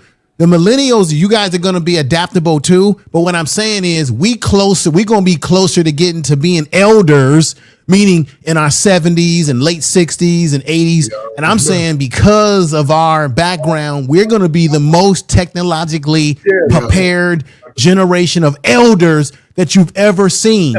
Elders weren't doing the things at our age right now that we're capable of doing. Yeah, the formative year for Gen Xers was transitional through analog. That's all I'm saying. Yeah, but JT still stands. And my point is, the only thing, information man, the only thing that makes me mad about that shit is that I should have put $1,000 in all of that shit, the technology that would. You would have been rich if you would have put money on. Remember when Apple computer first came out, people thought it was something goofy. If you would have invested early, you'd probably be rich right now. Let me tell you, as an engineer, I worked with Intel chips, the 8086. Oh shit! You know about it. If I would have just put Intel, AOL, yeah, all that shit, man. Netflix, Buffalo Wild Wings, all that. I mean, I went to school in Buffalo. Wait, I mean, shit that I be free as a motherfucker, man. I got it now. RP, I already got it now. T-Max and BMU, they still think they the young nigga. Y'all old. Yeah, they still think they young. Y'all niggas is with us. Hold on. Y'all niggas with us. You 53 and I'm about to be 28, right? Let me tell you something. Hold on. A person that was born in 2000 is 26 right now, years old. Well, I'm talking about them grown motherfuckers. Yeah, my son. Y'all niggas are old. See, y'all they be trying to look you from the goddamn audio only. Information man. They trying to separate themselves from us. Yeah, they were trying to separate. Yeah. Like, y'all trying to pull us in. I'm trying to pull us in this shit. Hey, but you know what? I'll say this before we end the show, whatever. Michael Irvin just did an interview. And Michael Irvin, Gen X, right?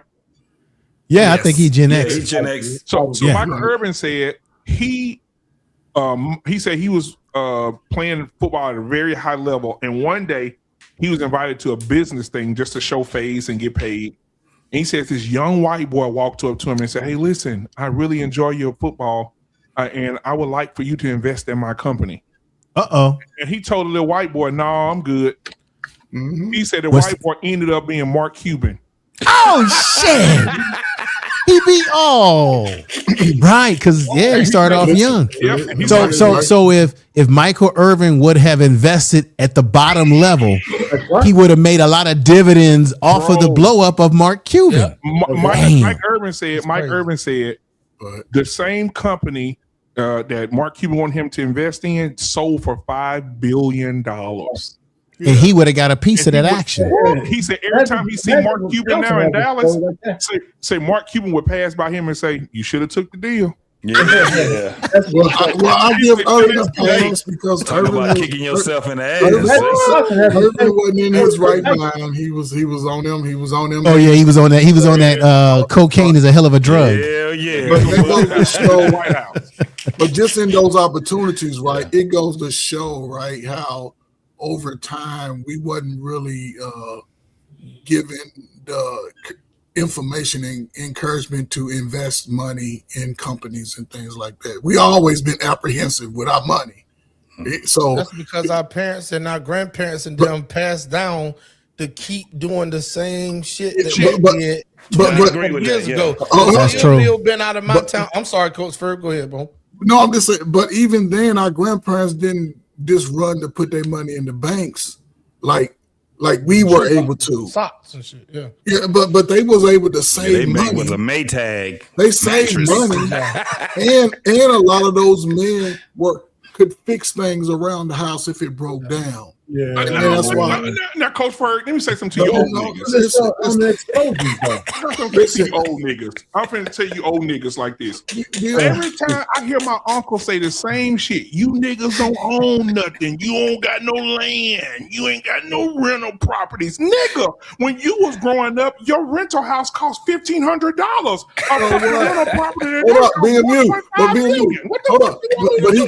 But he could purchase it at 22. He didn't have to go get his mom and them to give him money on it. He saved up. Bruh, my grandfather started working on the pipeline when probably in his 20s or whatever. Listen, bro, a house, I went looked the shit up. I was flabbergasted, as the white people say.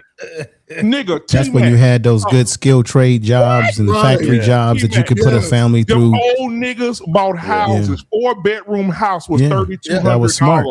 And they tell us we should buy a house. Go get a 4-bedroom house. Check this out, though. $3,200 back then was a lot of motherfucking money. Yes, it was a lot of money. $3,200 the dollar wasn't as a lot of money. Was a lot stronger back then. On it. Yeah, BMU. A Ford Mustang GT 500 back in the day was $1,500. Today, that motherfucker $47,000. He only made $1,000 a month. He only made $1,000 and still was able to provide that. But remember if the inflation was different, the price of living was different. Yeah. Then you got so even if he brought a house, let's say the car was $15,000, as you said, right? Yep.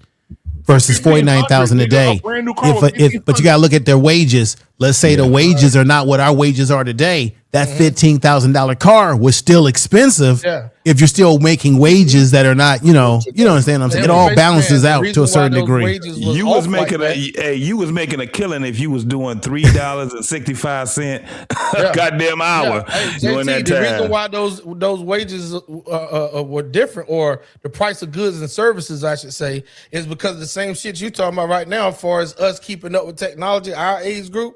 Back then, you had if it was a house, the wood was being cut by actual people, not machinery that cost to be made. The cars was being hand fucking put together by people that there was was no willing machines to work $4,000 a month versus all these goddamn robots. So the technology is great and fucking up the economy at the same time.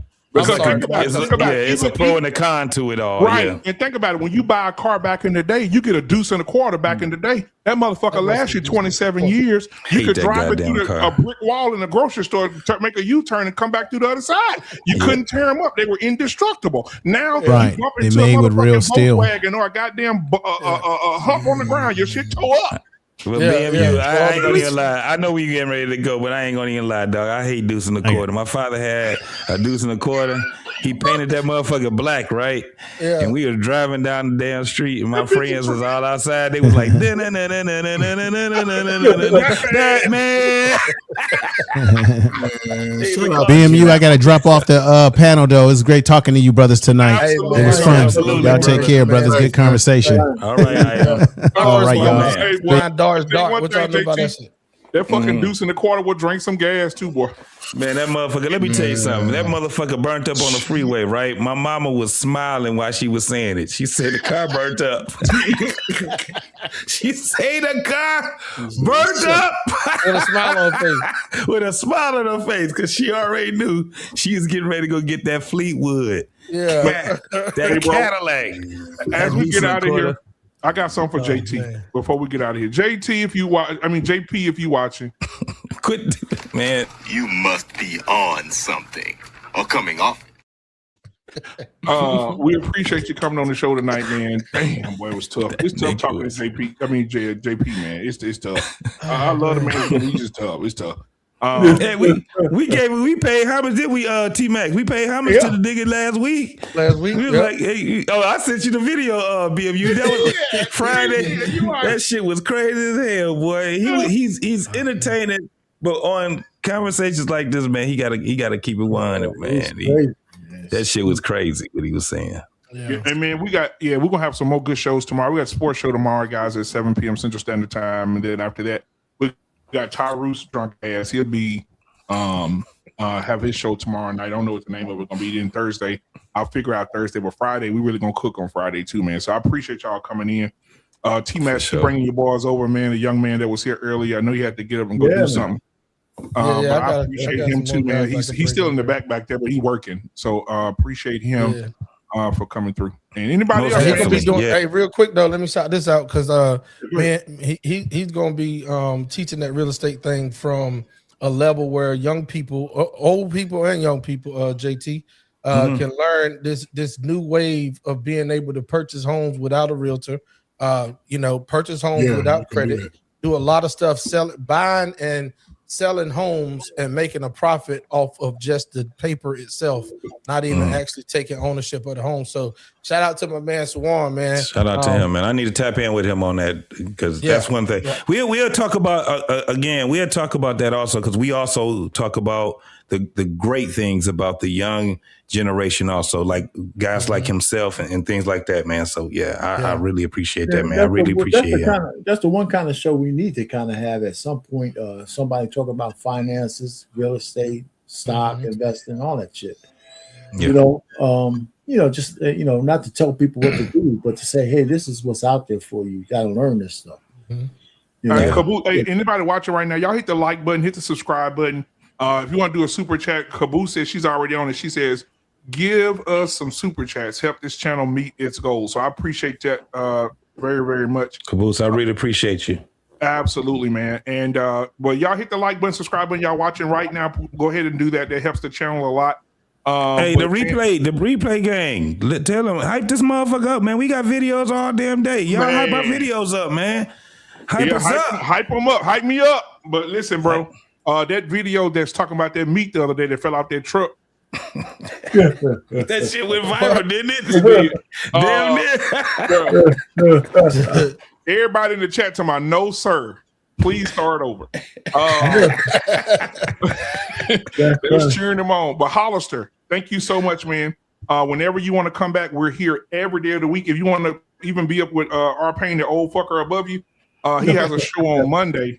He talks about politics. He talks about, different things. And now he's into music. So he's making love songs, touching himself and shit. But anyway, but Hollister, no, I'm just joking. But Hollister on Mondays at 6 Central Time, you could come in and be on the panel with our pain, speak with him. Tuesday, where you could come be with us. If you want to send me your contact information, I'll let you know what time the shows are. I'll send you the links and everything, Pauls. And you could email me at blackmanunfiltered@gmail.com. See, Black Man Unfiltered? Yes, at gmail.com. And I'll send you the link to the shows, and you could come and give us be on the shows with us during the week. Okay. Yeah, and some of those times I'll be working. I got some weird work hours, but I definitely will be checking in. Okay. I like what you're talking about.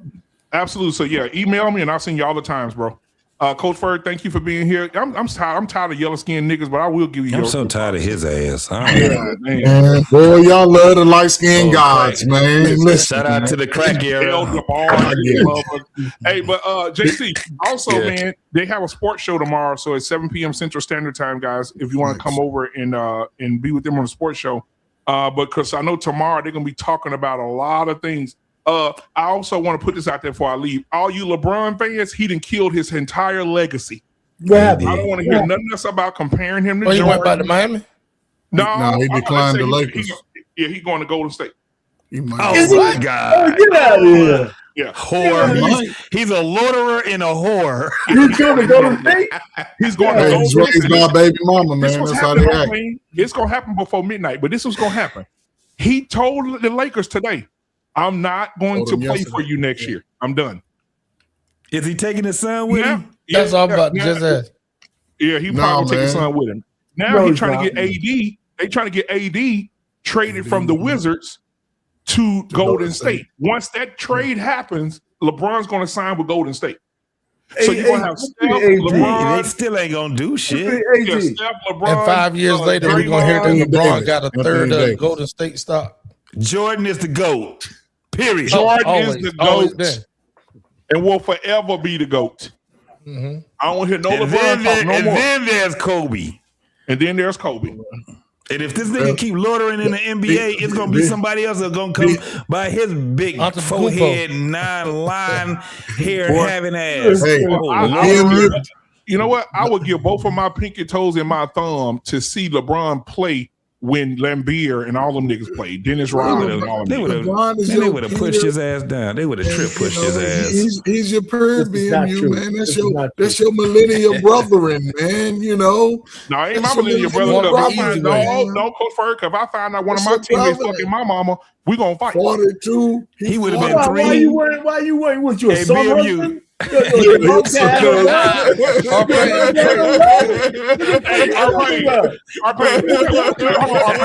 like in the playoffs passing the ball to my stepdad. I'm passing the ball. Calling him sir. Sir. Get over there and sit down, LeBron. Yes, sir. Oh, man. Y'all ain't crazy. Hey, but you know what? It's a lot of things going on in Dallas too, bro. They're getting rid of the American Airlines Center. They're building a new stadium for the Mavericks. They moved the hockey team to another part of town. They just opened up Universal Studios opens this week in Dallas. So this traffic finna be a motherfucker. And that's where all your educational dollars are going to for the black kids. Hey, y'all, somebody want to say goodbye before we get out of here? So, Arpain, I looked up I try to find your name of what you have engineered chemistry, and I couldn't find your name nowhere.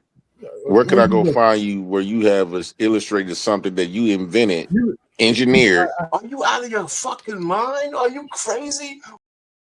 I didn't say I invented anything, but what you want to know? You can go to University of Buffalo and look up. So my point was to challenge. The reason why I was challenging what you had about that engineering and all that stuff is because the infrastructure is I don't see nobody of us infrastructure and stuff or created ever say another motherfucking word to me? or created medicine that actually cures people. JP, I hear what you're trying to say, but if you want to go to the University of Buffalo, where I graduated from, just look up. You can look up my name, the Department of Chemical Engineering, 1982. Damn, that was the year before I was born. Shit. So did you take up that? Did you take up that just to go work for somebody? Yes, actually, yes. I went to chemical so what was engineering. What was the point of learning engineering? You wasn't going to engineer nothing of your own. Because my older cousin who went to Vietnam was a chemical engineer. So I just followed in his footsteps. You graduated in 82? 1982. No, I graduated college. I graduated in 1980, but I was in the 6-year plan. I was born in 83, November. But that's because you young motherfuckers, man. I'm not hiding that I've been around. You know what I'm saying? That's why when I hear guys like JT, I've been through all the transitions you guys are talking about. Whoa! You've been transitioning. This nigga's a homosexual.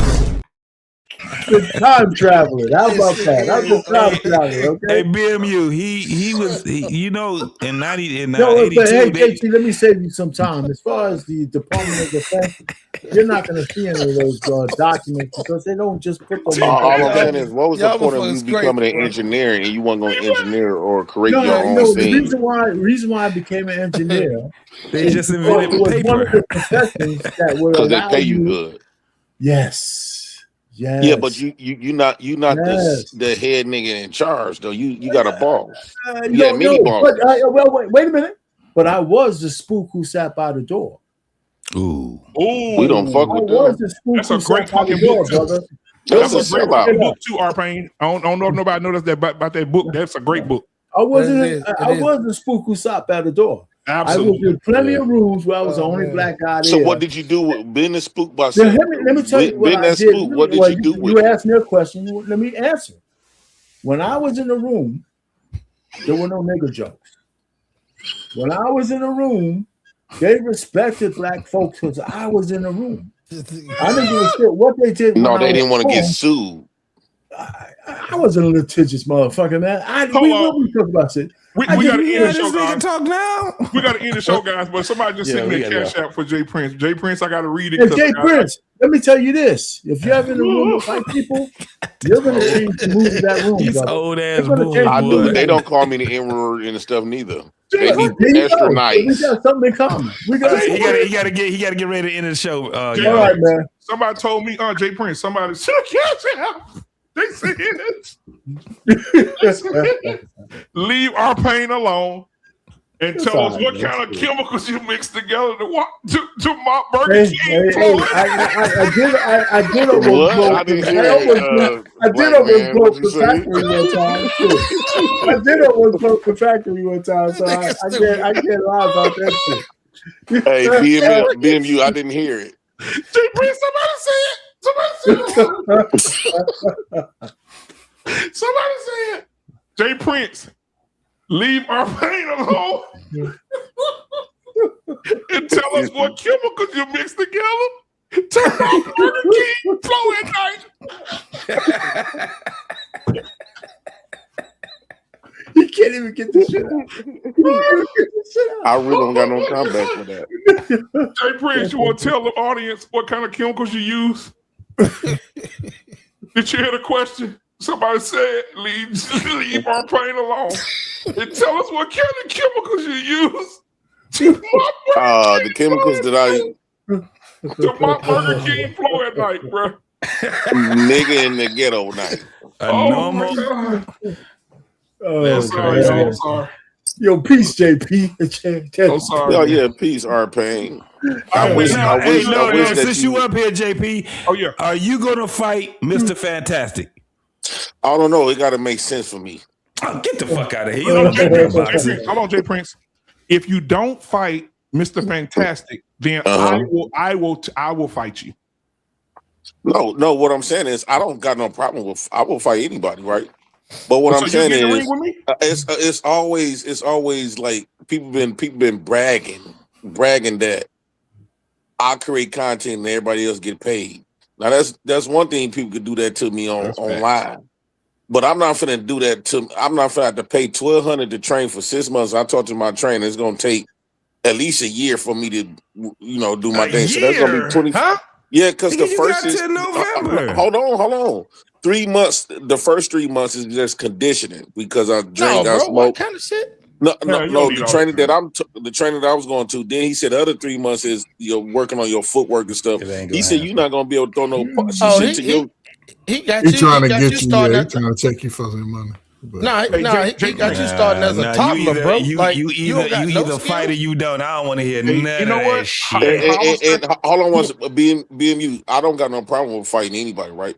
So my thing is, I'm not, like I said earlier, it's one thing to use me online and I don't get paid or I don't benefit nothing from. But it's another thing if I allow you to do me like that in my real life just to prove, because if I do it, I'm just gonna be proving to people that Jay Prince will fight. That's it. But it's gonna be their game, my loss. I'm not gaining nothing. Jay Prince, put your fist up in the camera. What you mean? Put your fist up. Let me see what your fist look like. Okay. Jay Prince, I'll get in the ring with you, Jay Prince, if he don't take the fight.